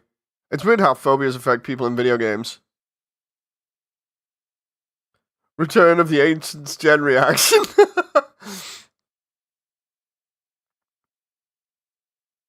It's like in VR chat where people have phantom sense. You know, like you can hit them and they'll feel like they've been hit. I mean, it's mainly because like people are in VR for too long, so they kind of start thinking that they're fully immersed because it's brain trickery. Like part of VR is just the fact that it tricks your brain into thinking you're somewhere where you're not. um. So yeah, I can imagine that kind of being a thing. I probably have anti-thalassophobia or something. Deep water and darkness is real soothing for me, even with creepy creatures. See, I think for me, I'm just like indifferent. Well, it's like I can understand from one point of view because I equate it very similar to an experience that I get off like Free Space 2 when playing that. Like I need to play that again on the channel if I can. Like especially if I can get it working in VR, I just need to figure out how to actually do that because I've been mentioning it plenty of times, but like it's amazing. I mean, I have is that arachnophobia and acrophobia as proof, but it doesn't affect me in video games. I suppose it's different between people proof, you know, like some people it might affect based on the phobia and some it might not. You know, don't know whether it's like a mental thing or something, but it's definitely a unique thing between people. Not everyone gets affected, you know. Definitely some sort of like mental thing going on. But yeah, I can imagine like with the darkness thing, like I was on about, or at least the fear of the unknown kind of thing, because you get that kind of thing from like Free Space 2 at one point, because basically Free Space 2 has you like flying around in a spaceship for ages and like doing missions like blowing up ships and stuff, and then essentially like a little bit the way through the game it brings back the very crazy like alien spider things from the first game, and it puts you in like a nebula where you can't see more than like 2 feet in front of you because everything is like really foggy, or it's just really hard to see because it's dark and it's foggy, and you literally have like these giant battleships that you can't see in the mist and whatever, and it's just totally creepy. It's like the creepiest way that you can ever do like a space combat sim like that. It's a really good like lesson for if you wanted to do anything freaky in future. You just like don't show too early on and just like build up the tension loads. It's kind of one of the things that I used when I was helping on Mecha Knight's Nightmare, the indie title, the indie mech title, when I was lead tester on that. I also did a bit of scenario design and gameplay design as well on that on the side to try and like figure out how to make it entertaining. And part of making the enemies interesting, especially on like the second level, the whole idea for that was like taken from Free Space 2 and Halo because it was basically like a mix of both the enemies, the Shivans and the Flood, and how you would do a reveal that would like not be crap. Let's see.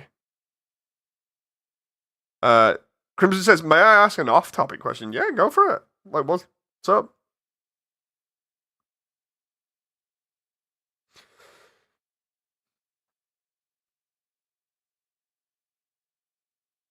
I'm enjoying this because my hand's not needing to do anything.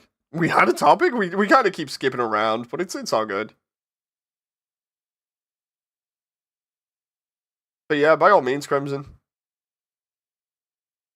By the way, while we're waiting for Crimson's question, proof. I saw that the like knockoff Black Rider that you posted from what was it? Either Ali or Timu. That actually looked really cool as well because I think it had the White Rider's crossbow style thing. That looked pretty neat. Is it just me or is the O Gundam's V-fin a darker yellow than on the skirt blocks?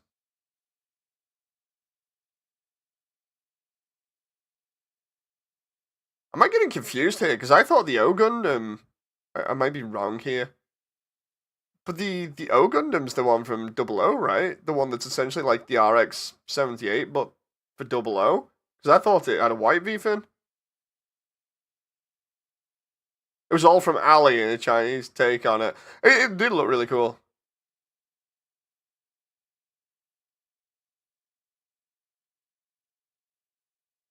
Crimson says, yeah. I always thought that version like had a white V-fin, but final boss at the end of Zeta, the O, yeah.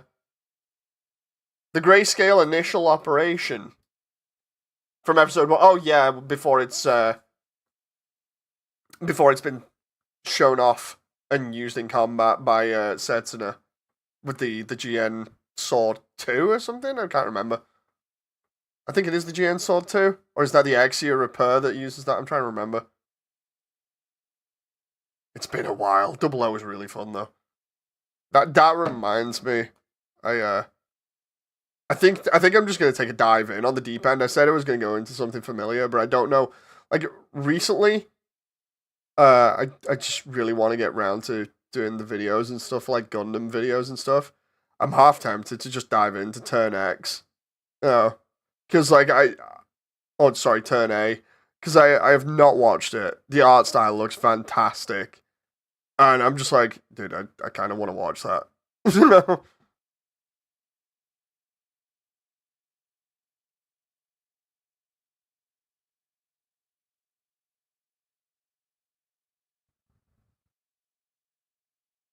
It's probably cool. Might open the gates for 3 other riders in master grade quality. That'd be interesting. The O is one of my friend's favorite mobile suits. Really can't figure out why though. I mean, I was gonna get it ages ago. I think it's because like it's the RX-78, but it's updated, and I don't know. Like there's something about it looks sleek.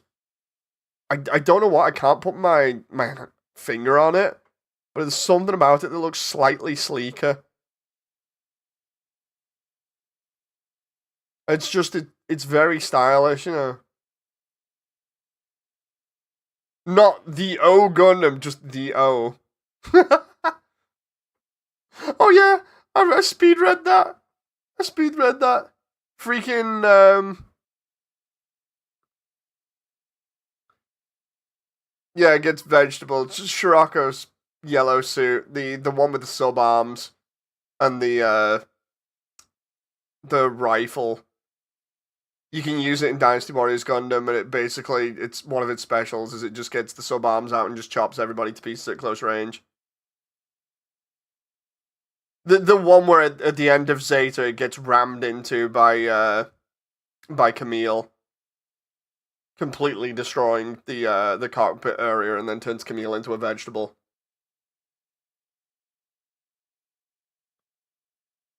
Since I got into Gundam, says Lucky, I really like the Tallgeese from Wing. Saw some videos on the third party kit. It looks great.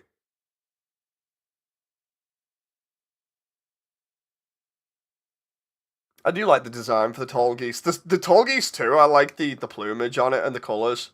Like I know it's like no change at all, but it's only been 20 years, Moody. Spoilers, says Sky. I'm sorry.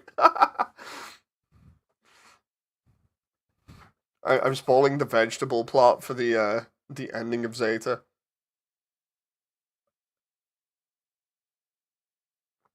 Have you seen War in the Pocket, says Damon? Yeah. I've seen not in any specific order, but I'd like to think that I can put it in a specific order. Originally I saw Wing when that was on Toonami back in like 2000 or somewhere around about there, when it had its original run. Then I saw G Gundam when I was in, I think, university. Then immediately after that, I watched MSO 8th Team.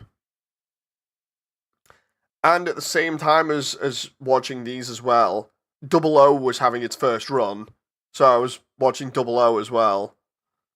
Because I still have a hard drive with like the original files that I got from somebody for that have Double O backed up on them.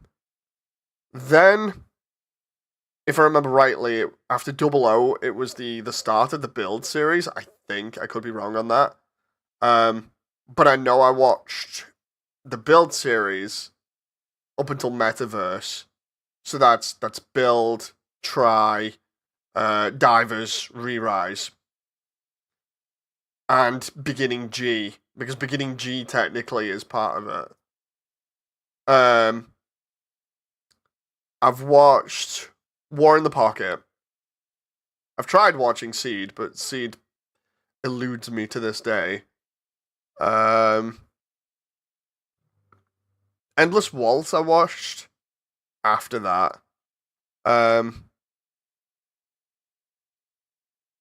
then I'm trying to remember like some of the others that I've watched as well, because I've watched another couple of Gundam shows. Thunderbolt I've watched.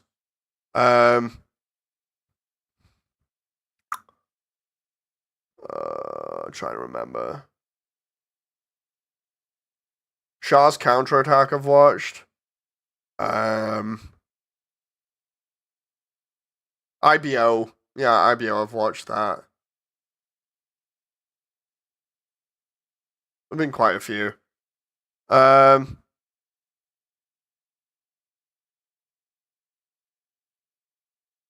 Let's see.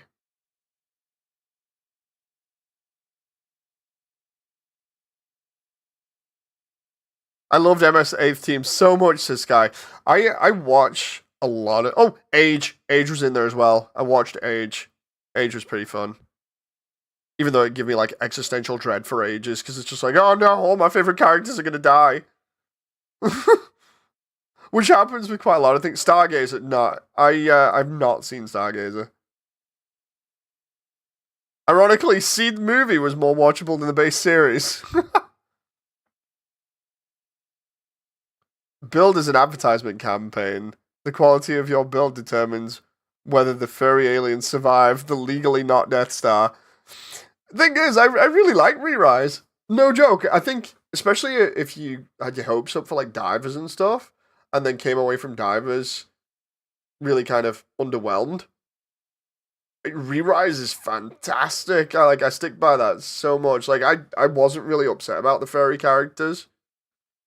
Again, we've gone into this before in like other streams, how like I think primarily I'm just not fussed with them because of how many like furry characters were actually available for like watching on other shows in like the 90s and stuff. And if you grew up with that kind of stuff, it's like, yeah, I don't think it bothers me that much. You know, like Re-Rise has always been one of my favorites.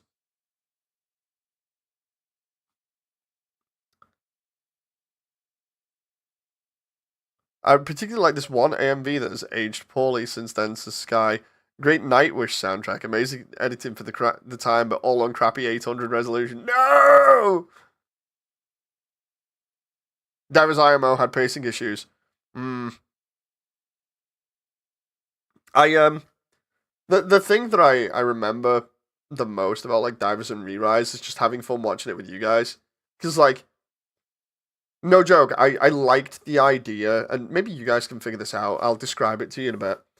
But like, I liked the idea of being able to watch a Gundam series and talk to everyone about it by putting up a video and just be like, these are my thoughts, this is the initial review of the episode, this is the takeaway, this is really cool, you know, like the like some of the videos that I did for that, I still like go back and watch because they're really emotional. Like the freaking Seltsam fight where they have to free it from its tainted part with the freaking Saturnix, I think it is. That is insane. That sequence where you have Kazami with his king mode, like that's so good, and there's so many like emotional moments to that episode, and I just enjoyed talking about that like loads, like going from like complaining about divers having like multiple pacing issues, having some like crossbone references in, considering the only time we're ever going to get crossbone animated, apart from in the build series, is probably like going back and actually realizing that like Age Part 3 was basically a little bit of crossbone. Um, but like, no, without being silly, like I really enjoyed doing those videos. They were really fun to do, and I wanted to do stuff like that with other Gundam series, like Witch of Mercury and stuff. But like, just didn't appeal to me. I get hyped about it, and then I'm just like, dude, the hype's kind of died off now. I don't know, like, it's not appealing, you know. It's like I'm on record before saying like I just want a really good, well-produced series that has like got great visuals, great audio, great story. But apparently, Witch of Mercury was all of that. But oh, it's like with Hathaways. With Hathaways, everybody was gushing about it, being like, "Oh my god, Hathaways is finally out! Have you seen it? It's amazing!" Meanwhile, I'm just like, it's not exactly my thing. It's mainly just a lot of talking about politics and stuff. Kind of wish it was a lot better than this and had more action in it. You know, the action that it does have is kind of cool, but I kind of wish it was better. And then like recently, I've been trying to get back into it so hard. I'm like, you know what? I'll do these videos again. I'll watch my old videos. I watched them and I'm like, it's literally just me balls to the wall, just going like, yeah, right. Let's do this. Start right. We got this is the story today. This is awesome. You know, all these cool moments. This is really emotional. This really impacted me. And I'm like, okay, maybe I should do that. I'll start out with like G Gundam and stuff. And I'm like, okay, I'll go back to G because G I absolutely love. Like, I really love it. Just how cheesy it is, how corny it is. I like the stereotyping because I don't see it as racist. And I just see it all as like a really comedic, cheesy love story. And then I'm like, okay, I'll get round to it. I think it's maybe because I'm just locked in with like my script writing stuff at the moment for Immersion Tale. But like I get round to it, I'm like, right, I'm gonna do this, and then I just don't, and then I'm just like, I just feel like I'm not compelled at the moment. I'm just like, it's just so frustrating. You know. Crimson says, I refuse to acknowledge IBO as a second season. Yeah. No, I agree with that. I don't like IBO after season 1. Cause we don't get a good ending. We get it. We did a lot of stupid things. Let's go even stupider. And then everybody died at the end. No, it's like, but we've been on about that before on stream. I would love to exist in the Re-Rise verse, a place where you can build a custom mech down to its finest details and pilot it without the existential dread. Saw Hathaway recently, it felt slow, and I wanted more action, says Lucky. Second movie has more from what I've gathered. Yeah, I watched bits of the reveal, I think it was, on YouTube that's got uploaded recently that looked pretty cool. I'm like, okay, this is getting better. Let's see where this goes, because I already, ages ago, after like watching Shah's counterattack, I was like, dude, what's the deal with Hathaway? What happens to him? And then like read ahead on the Wikipedia and was like, oh. I'm not gonna spoil, but it was like, oh, okay.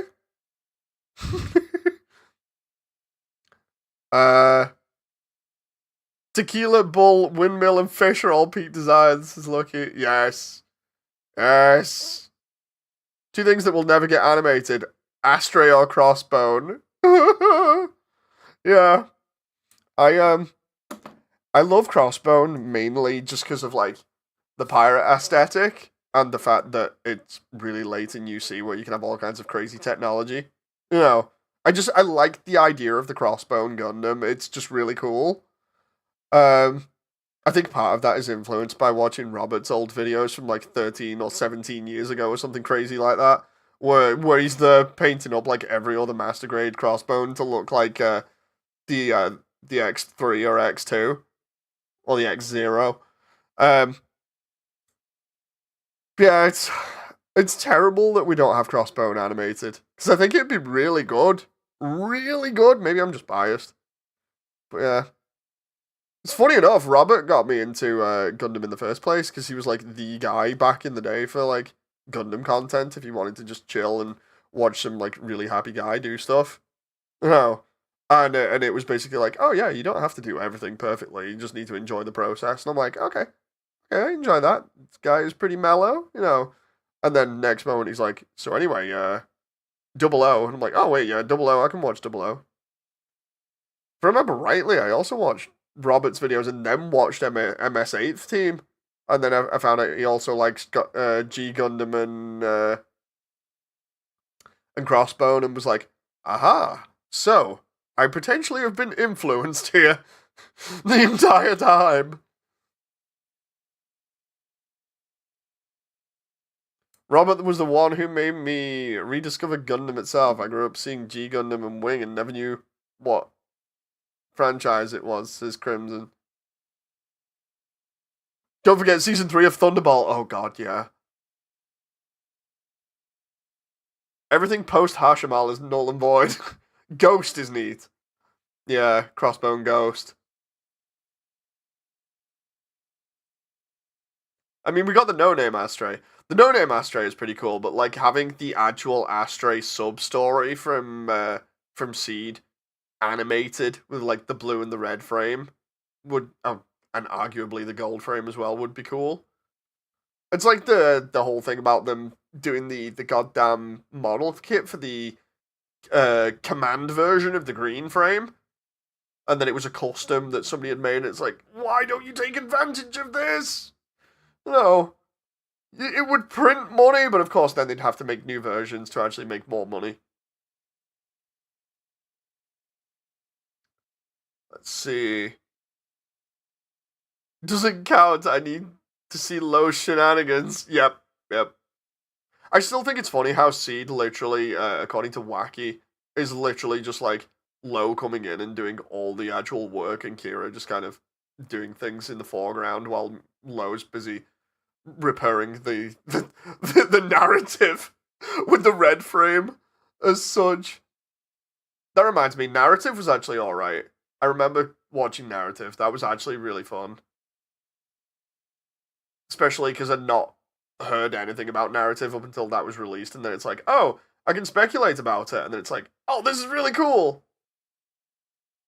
You still can't outdo the narrative apex as a an intro to a mobile suit. I think at the moment it's a mix between like the hard hitting scene of it being introduced and the music. Like that is ideally one of the best intros I think in Gundam for a suit so far. Oh, it's just like, oh my god, this is just so good. Here's where I go back and like watch Build Fighters Try or something, and then see the introduction for the Crossbone full cloth again, and be like, no, wait, I was wrong. I was totally wrong.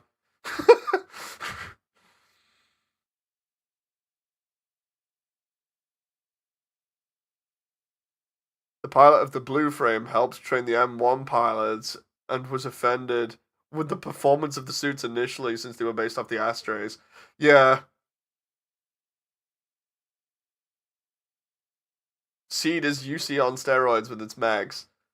Like, I like the idea of Seed in general, of just being like an updated version of UC. There's nothing wrong with that. What's wrong is like a bunch of other things, including like the reused animations, like blatantly over and over and over and over again. And then like the way that the story happens, because like Wacky said, it was supposed to be a multimedia project, and then everything kind of messed up a little bit. And then they had to try and fix it. And it kind of needed a lot of patchwork jobs.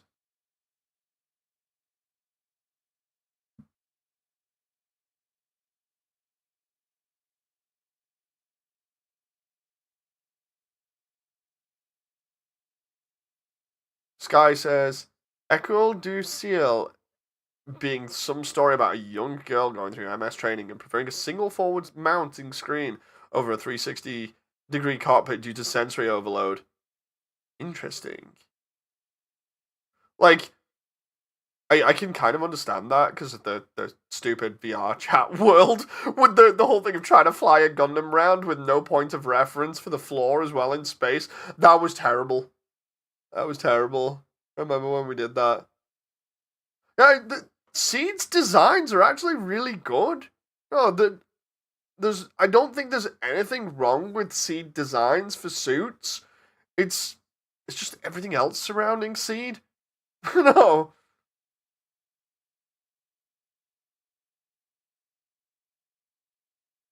The writing, yeah. Like again, I need to try and watch it again with a different kind of mindset, I think. I think I'd be better giving it a chance now than I used to. Because the whole thing that I never could get over at the beginning of watching it in the first 12 episodes is, again, I've mentioned this before and I'm probably going to take a little bit of critique for it, but it's the whole thing of like, Kira reacts by just crying all the time. And my brain didn't quite process it at the time, maybe because I'm just like, dude, I lack empathy at this point. But like, because I know some people have not heard this, I'm just going to explain it. The way that I saw it originally, before like I'm going to have to go into it with a different mindset. But like, the way that I always saw it, due to potentially a lack of empathy, was like, you put this kid in the same or at least similar life threatening situation over and over and over again after the initial piloting of the strike, and you tell him literally, he is the only guy that can do this, and if he doesn't do it, everybody dies, including him. And he still cries about it instead of just being like, you know what, guess I've got no choice. Instead, his first option is to cry. I don't understand it. It's like, what? It just throws me completely. Like, it just, I don't know. I don't know whether that's just me or whether anybody else in chat, like I know Proof obviously has a difference of opinion, because Proof is famously on record for saying like I should take a different stance to this, and I do intend to. It's just, it's weird. No, I think it's weird from my older point of view at least, but that's not me throwing shade at you, Proof. By the way, I'm just merely mentioning you and me have had this conversation before. The Savior was the one of the very few times where the whole core fighter thing didn't bother me that much. I mean, Amuro had a similar style breakdown.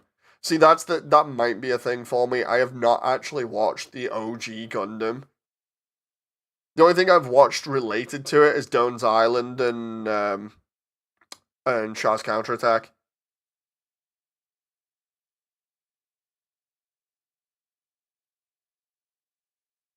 By the way, I'm not looking for people to agree with me in chat, being like, dude, seriously? What is it with Kira just crying all the time? I'm literally just like asking whether anybody else had the idea that, like, you know, if you put yourself in that situation, this is probably going to be different for everybody, which is why I'm asking. But you put yourself in that situation, you will die if you don't defend yourself in episode 1. So you defend yourself. You manage to win, and then you're essentially taken along for the ride, and then they tell you, look, if you don't do this again and kill people, then you're gonna die, and all your friends are gonna die. You know, now, for the initial, like, first proper piloting again of the strike, you might have that nervous sort of like, oh my god, you know, thing. But with how many times they come to Kira and go, you're the man, you're the only person to do this, nobody else can pilot the strike, this is the only chance we've got, this is the only option we have. You know, after a few times, you'd imagine your sort of reaction would, instead of being like, oh god, I can't do this, I'm killing people, would just turn to like, not so much like, let me at him, but more just, okay, I guess, you know, kind of thing. It's like not sort of like lack of empathy either, it's just like, I don't know, I just expect a different reaction instead of just crying. I expect kind of just like, if I'm the only one and people's lives are on the line, well, I guess I've got no choice, you know. That's kind of how I've always approached it. It's, to me, it just seems weird, but again, I lacked empathy back when I tried watching Seed, so maybe with a little bit more empathy and coming at it from a little bit more of of that kind of an angle with a bit more empathy and from my other half and not sort of trying to like speedrun everything and being like, everything needs to be logic to me. Maybe that will work and I'll enjoy it a little bit more. You know.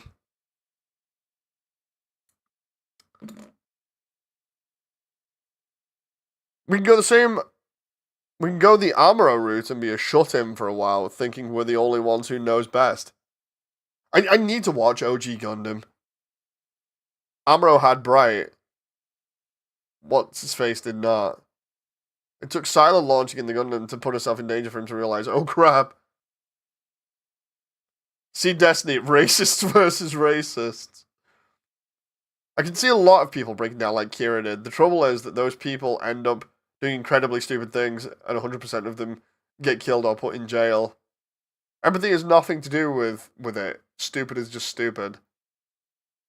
Look at it from this perspective. You see a little girl thanking you. 3 hours later, you see her die in a shuttle explosion. Oh, no, I'm not saying you don't have empathy for that. It's understandable, but at the same time, everyone relying on him, he's the only person to do it, and it's war. Bright's pimp hand fixes the problem. Oh, the meme.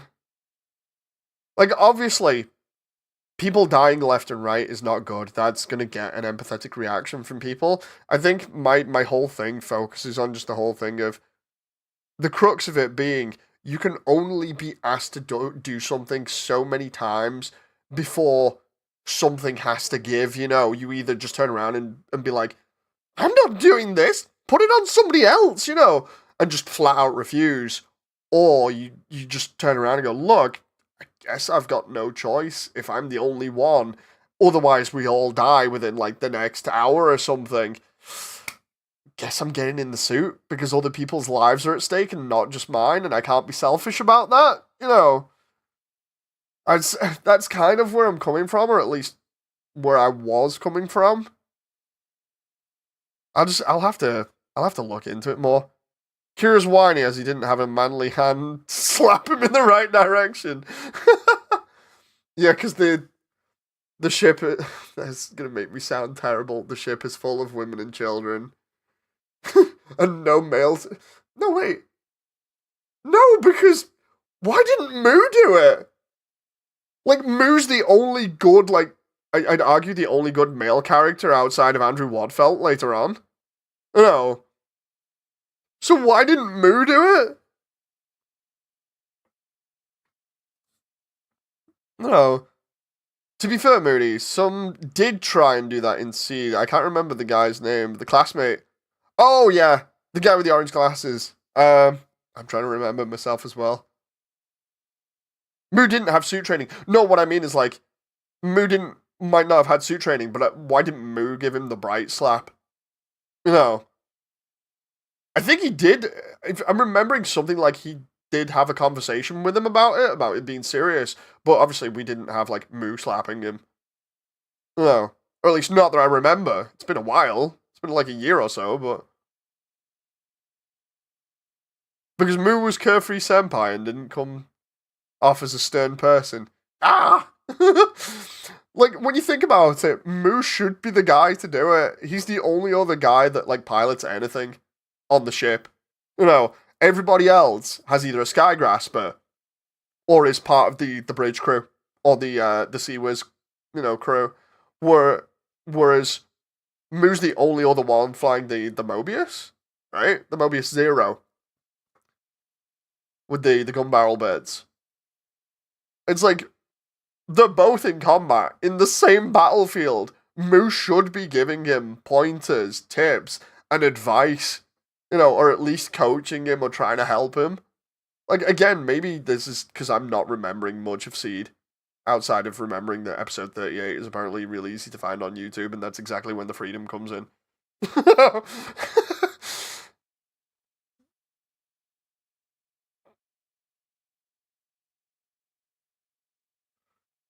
But yeah, it's terrible when things like a little girl being blown up in front of you, but people you want to protect you aren't people you have a tendency to freeze up and freak out on the spot.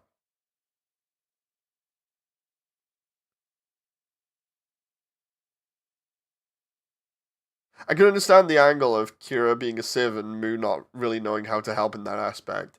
I'm just trying to think, like, if, like, because I put it all on Moo at the moment. I'm trying to think of how that would happen, like, realistically. Because you'd imagine, like, obviously, being more experienced, even if Kira's a civilian, even more so the reason to keep an eye on him and be like, dude, are you okay? Because you just had to technically kill people. You know, it's like, are you sure you're okay right now? Like mentally checking up on him and stuff. That'd totally be reasonable. You know, and then of course you have potential breakdown from Kira, which is fine. At least like the first couple of times. You know, to which Moo probably gives advice about stuff, potentially being like, dude, look, it's war, you know. We kind of do this stuff. I don't know whether you know about that, being a civilian. And then Kira saying, well, you know, I'm a civilian. Like, what the hell's the deal? I'm not meant to do this. And then Moo probably saying something like, well, you know, we're in a tough situation. You either do it or we all die. You know, sorry, kid, that's the way it is. You know, I imagine some other freakouts like that after like episode 3 or 4. I'm just trying to think about it a reasonable way now. Maybe again, I need to get into this and rewatch it and see, because like I obviously come at it way too hard in like the opening episodes because it's just like, dude, what are we doing? You know, at least it's not. Oh no! At least it isn't victory. Yep. Oh god, victory's depressing. I need to still watch all of Victory. To be fair, I've seen clips of it on YouTube. Oh god. Victory earning its title for being the most depressing from what I've seen is just like, oh no.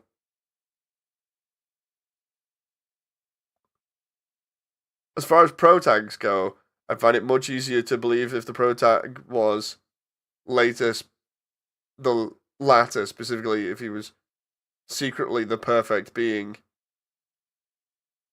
Poor Uso, man.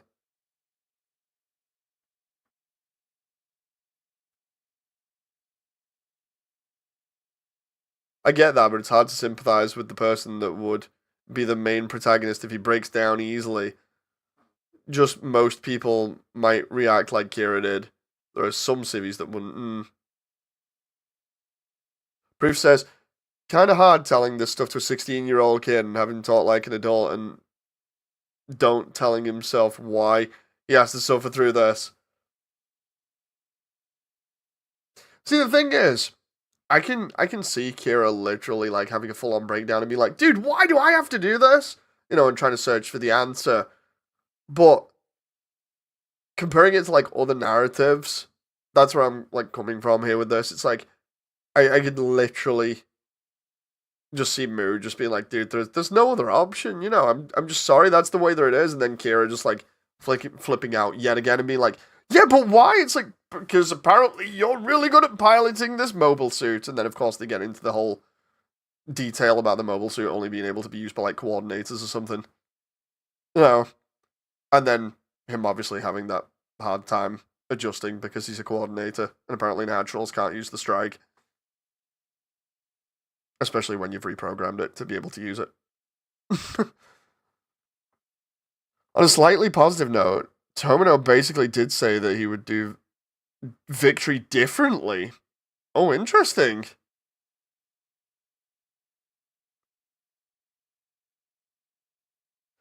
Actually, the big issue just might be that Kira didn't have anyone to lean on to. There was a thing he called a GF until she died, but she'd be hella toxic and racist. It's okay, I'll just sleep with you before a mission just to get you to protect us. That is crazy.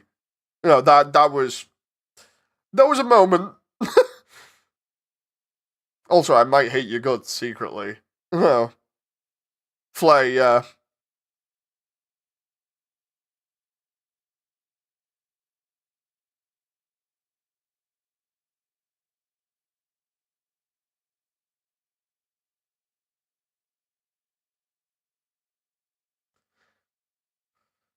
Definitely gonna. I should really find like if there's a place where I can just watch the entirety of Seed and just like go into it and try and go into it with a better mindset just to see whether I can get past because I imagine there's some other good bits in the story later on outside of the couple of episodes that I've watched specifically because they're later on. You know.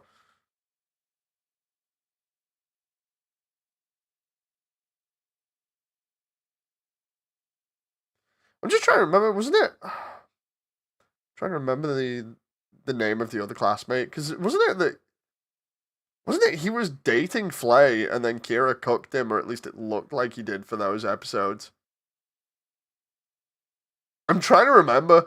I'm literally trying to remember here because I'm just like getting like a little bit of information in the back of my head amongst everything else.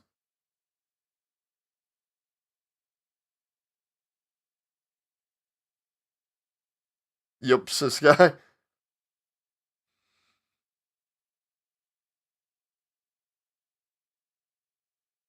I think that was what Cook. I think that was more of Flay's manipulation. Yeah, they deliberately having them go against each other like that. Modern Twitch streamer endorsed by current dinosaur CEO.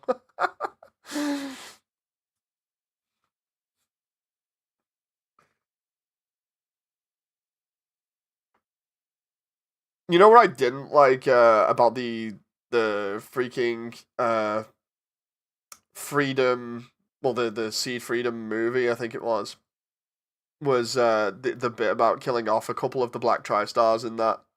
I really didn't like that because I really like the Black Tri-Stars in Seed. They're a really neat group that are obviously different from the original, but it's just cool. And then next minute they kill off a couple of them. Sai, yeah, that was it. Sai's his name. That's also what set Sai off trying to be a pilot, since Kira was having a breakdown. Sai was the real hero.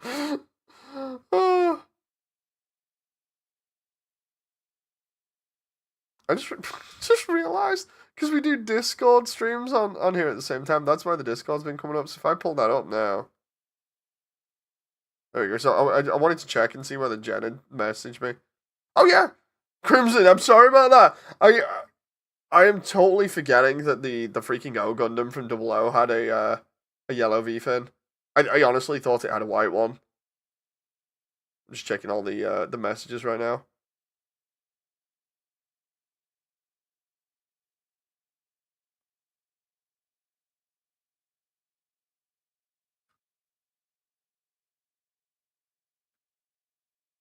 Ah, let's see.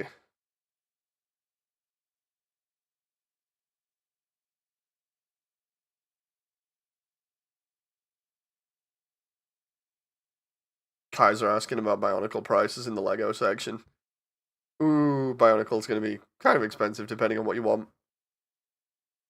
They did Cargily dirty in season 2. See, the thing is, I like the introduction of Cargily's character, but I don't know where it actually goes properly.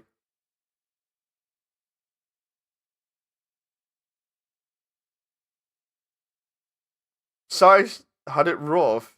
He survived the war, but was NTR'd by Kira. Oh, God. Oh, I'm going to move the screen around here a little bit. I think what I'm going to do is, because I have to check outside, see whether the lights are good or not in a little bit. I might call the stream in a little bit, and then go and check the lights outside and stuff, because I need to see whether I want to get any more tomorrow. And also take my next set of painkillers just to make sure my arms are fine for tomorrow as well. I was not that big a Kagali fan, but she's way more of a badass in season 1 than anywhere else.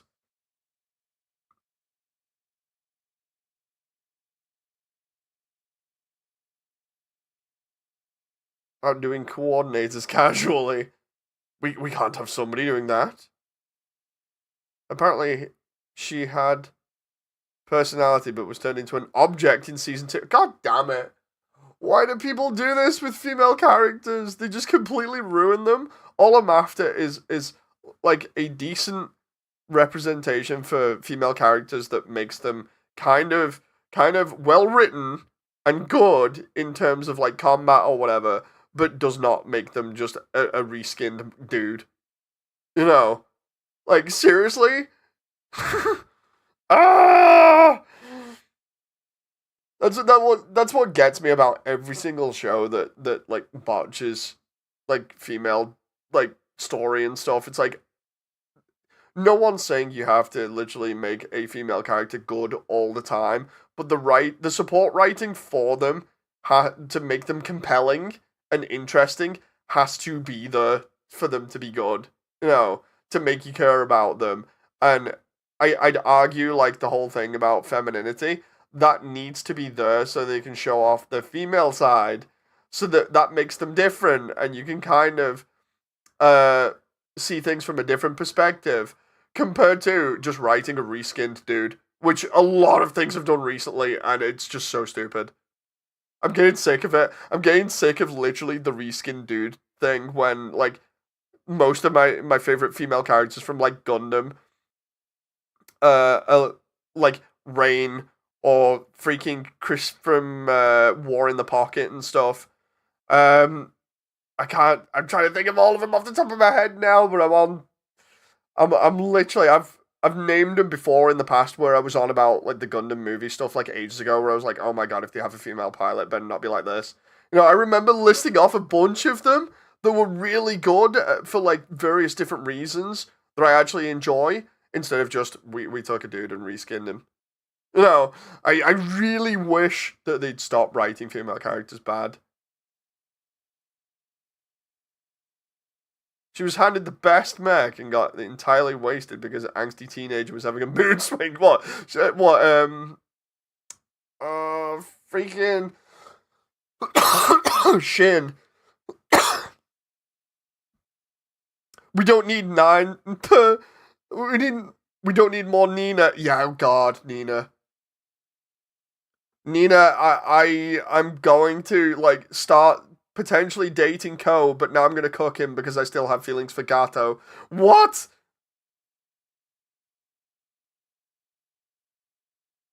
I kind of like Selena McGriff in that regard. One of Stargazer's pilots. Ooh, I'll have to have a look. Watch Freedom. You will get a laugh during Arthur's final fight. Oh, okay. Wasn't the writer for Seed a woman? Ah, does it get on anyone else's nerves? I'm gonna have another drink real quick. Does it get on anybody else's nerves that like a lot of places can't write female characters right? Because I feel like, at least me personally, the best examples of female characters who can actually like stand their own but still show feminine sides are stuff like for instance Sarah Connor or Ripley. No, and I'm like, okay, I'm not asking for everybody to be a badass. You know, I don't want girl boss all the time. What I want is a genuinely compelling character that isn't just a reskin dude.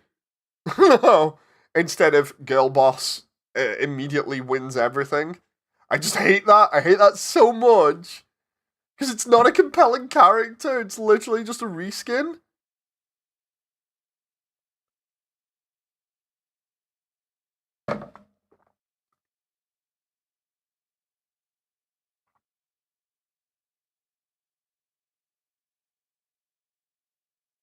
Damon says, I liked Nana Trinity. Oh god, I remember being so upset with Nana for shooting that goddamn wedding. Oh, that was upsetting. That and then Saji's sister, I think it was, being killed by Ali.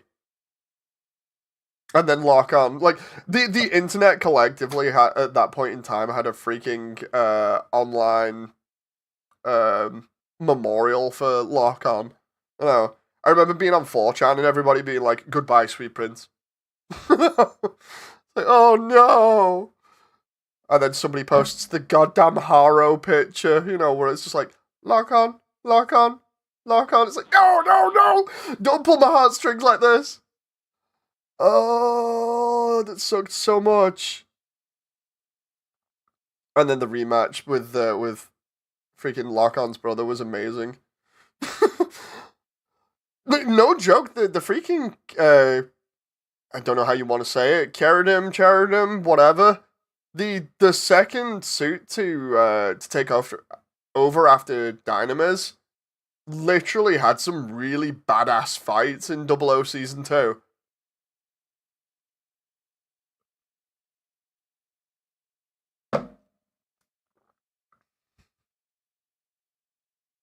Seriously, I love Double O so much. It had so many good moments. I'm on record saying I liked the film as well, even though a lot of people had issue with Giant Flower being the ending.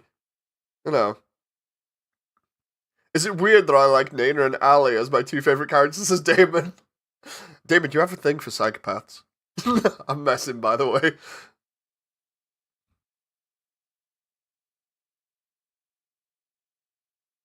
Also, Bandai gave Double O Season 2 1/100 reprints.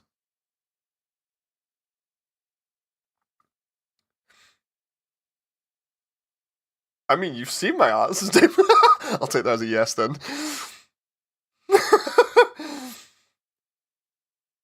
I love the way I was gonna drink again, and then Damon's brother comes in and is like, seriously? Have you not seen his drawings? Oh, glad I didn't drink then, otherwise I would have spat that all over the camera. I want CeraVe, but I'm not paying 180 plus, says Crimson. Dude. Ubel! I like Ubel. Just the mention from of Ubel from GX in Yu-Gi-Oh! Dynamics guy. It was a $40 kit. Now it's gone up to 180. Jesus Christ. That reminds me, because I've not been properly in the model kit thing for like literally ages. Do we still have the scalping issue going on in the Gundam community at the moment? Is that like still a thing? That might be like really stupid of me to say because it's probably obvious to you guys.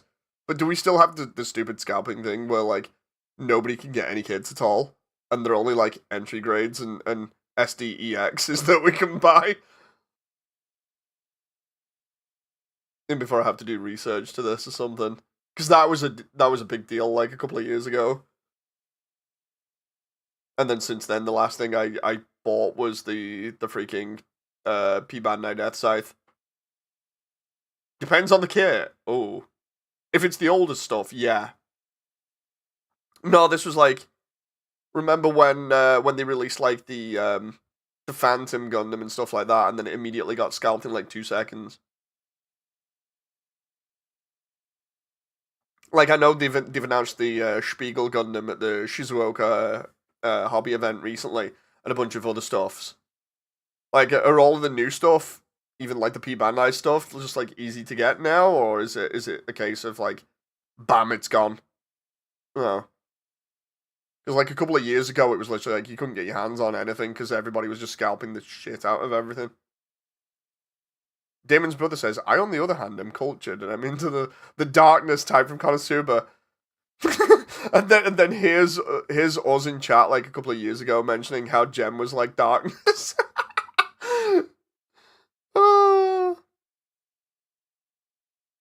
Not gonna argue that though. Darkness is possibly the one of the best characters in Konosuba.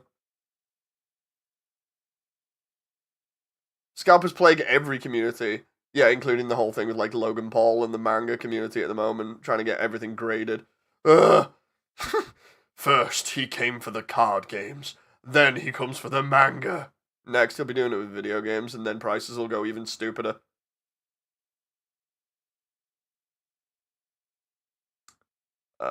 Let's see. Crimson says, all pre-orders for P Bandai are still up, for most of the kits haven't been released yet. P Bandai is never easy to get since they produced in lower numbers. I might have to look into it more then. Because I definitely remember that was like a big deal a couple of years ago. It was just like, nobody can get any goddamn kits. And then I went ahead and was researching everywhere, you know. Super dumb masochists that get embarrassed if you emotionally bully them are the best.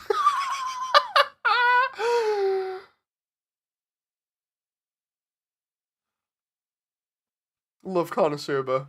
I still think it was funny when Jen was trying to watch it on her own one time when she was just chilling out and randomly kicked the door down and was like, "Are you winning, Jen?"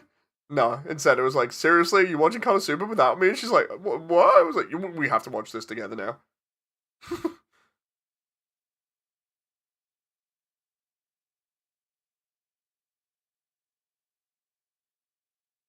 Yu-Gi-Oh is a dead game, it seems. Oh, I still like the Jen Does Darkness cosplay for you. Says, "Look, oh my god, if that happened. I don't think I'd ever be able to talk to you guys again. I'd just be like, dude, I'm in heaven. I've achieved my Zen moment. Oh, I have acquired Zen moment." And before I try and get Kaiser to like do a commission for that, like guys, I need the money so I can commission Kaiser to do that as an art piece. Oh.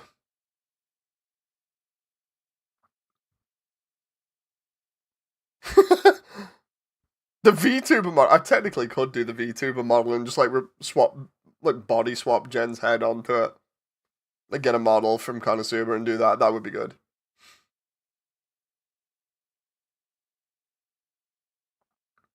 The one thing throughout this entire like stream that I've been worried about is my hands, and the worst part is now that I'm getting close to needing painkillers again, my fingers have started feeling sore. I'm like, no, because that proves that tomorrow. Ah, Jesus! Yep, it's kicking in a little bit when I'm trying to flex my fingers. It feels like I can move them, but it hurts a lot more. It's only on my right hand at the moment. Luckily enough, that was the one that I was digging with, and it's almost with my primary hand. It feels kind of similar to when I disabled myself really badly the first time. The only difference is it's not in my wrist, it's in my fingers.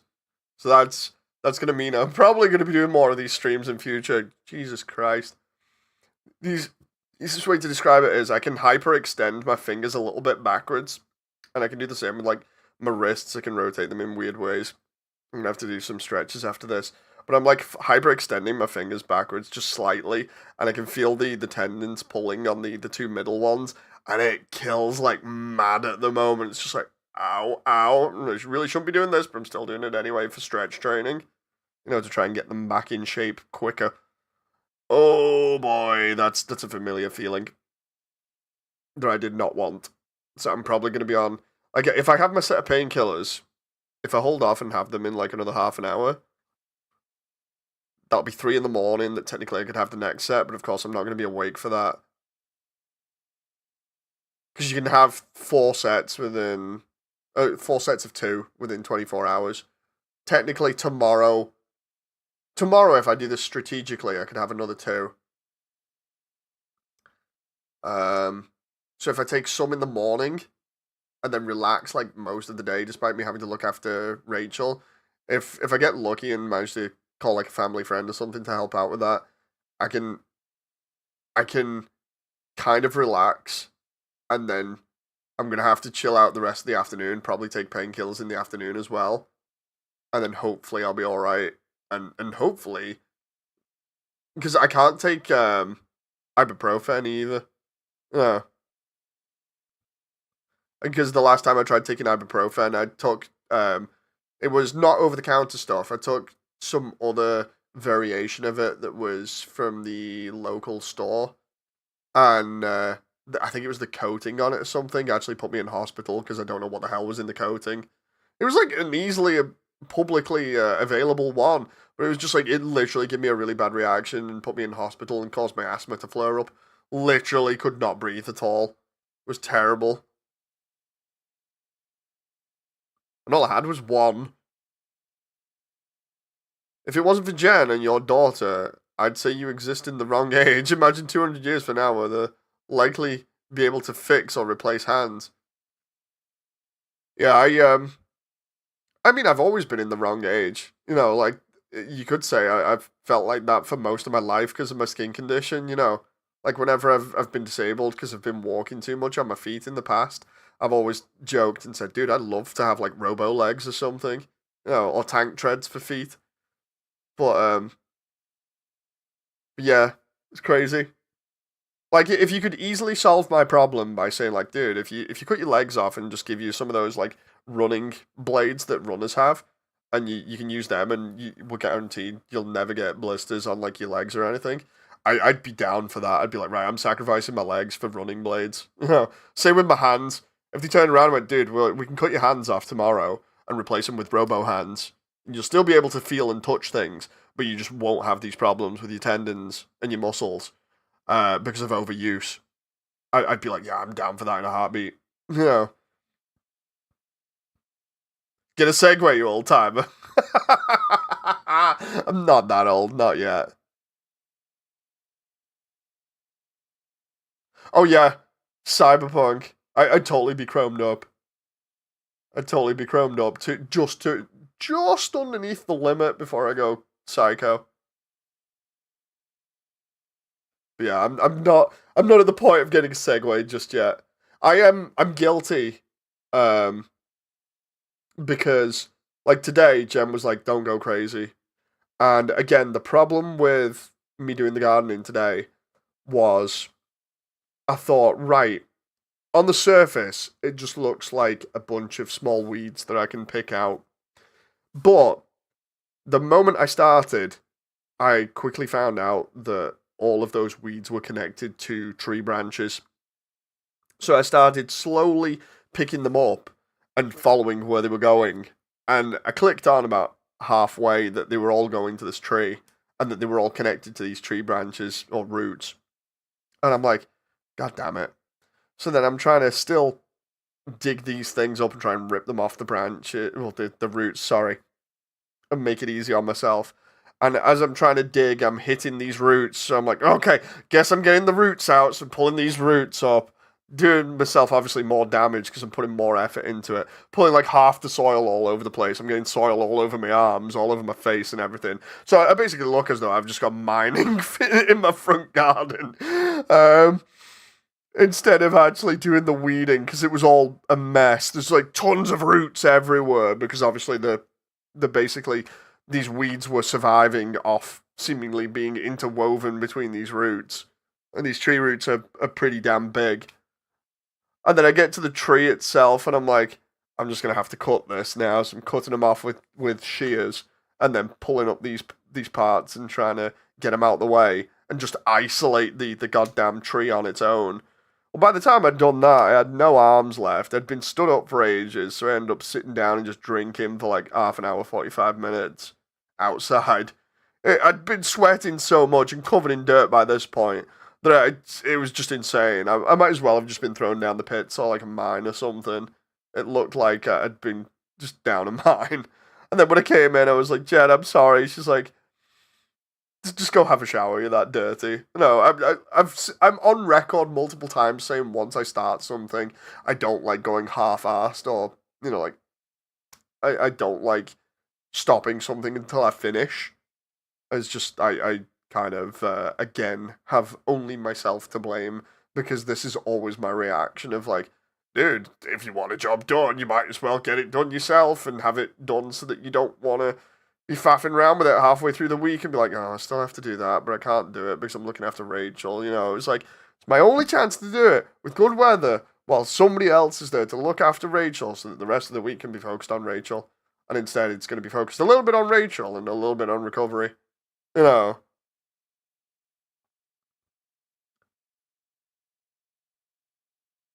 Another reason why I hate elms, says Crimson. The Lorax wants to know your location. To hell with diving to the internet. Not gonna lie. Oh, this will be a quick job. Turning into a threefold one is a mood. Yeah. I seriously, no joke. I'm actually really regretting it now. I'm just glad that, like, unlike when I did the Doom thing and had an injury from that, at least the inflammation doesn't seem to have hit my wrists or anything. Like, I'm not getting, at the moment at least, I've got full rotation of my wrists. They're not feeling numb. I've got full rotation and bend in my elbows, and my shoulder blades aren't on fire like when I was on Left 4 Dead the other day. I imagine I'm probably going to get a little bit more feedback from it tomorrow, but like if I was on adrenaline still, I'm coming off it now, and obviously the painkillers wearing off from previously. But like the moment I finished up, I was like, dude, I know I'm probably going to be fucked here, so I'm just going to take some now. I just wish I could take anti-inflammatory for it, because that'd be better. Maybe I should just get some ice on it tomorrow and see how that goes. But yeah, this is the problem with, like, being the only one that can really do it, outside of, like, paying people, which we can't do, obviously, because we don't have the money. No.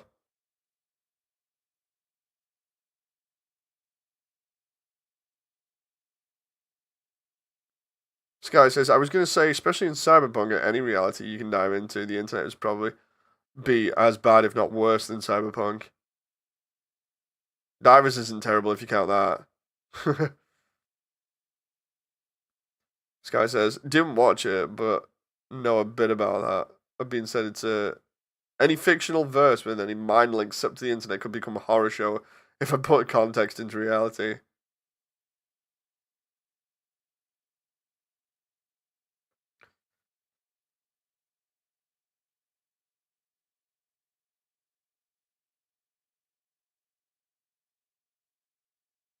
But yeah, I'm gonna go. I think I'm just gonna end the stream because like I've got to go check outside, like I was saying, see whether I need any more of these goddamn lights, and then I guess like depending on what's going on throughout like the rest of the week or whatever, I can do like another one of these and we can just chill because I feel like doing a couple more of these will be really fun and I can try and catch up with stuff as well. So thank you very much, everyone. I hope you've enjoyed. Make sure to check out the bricks and minifigs thing from Reckless Ben, and I shall talk to you on the Discord. And yeah, stay safe. I hope you've had fun. Thank you very much for your time, and bye.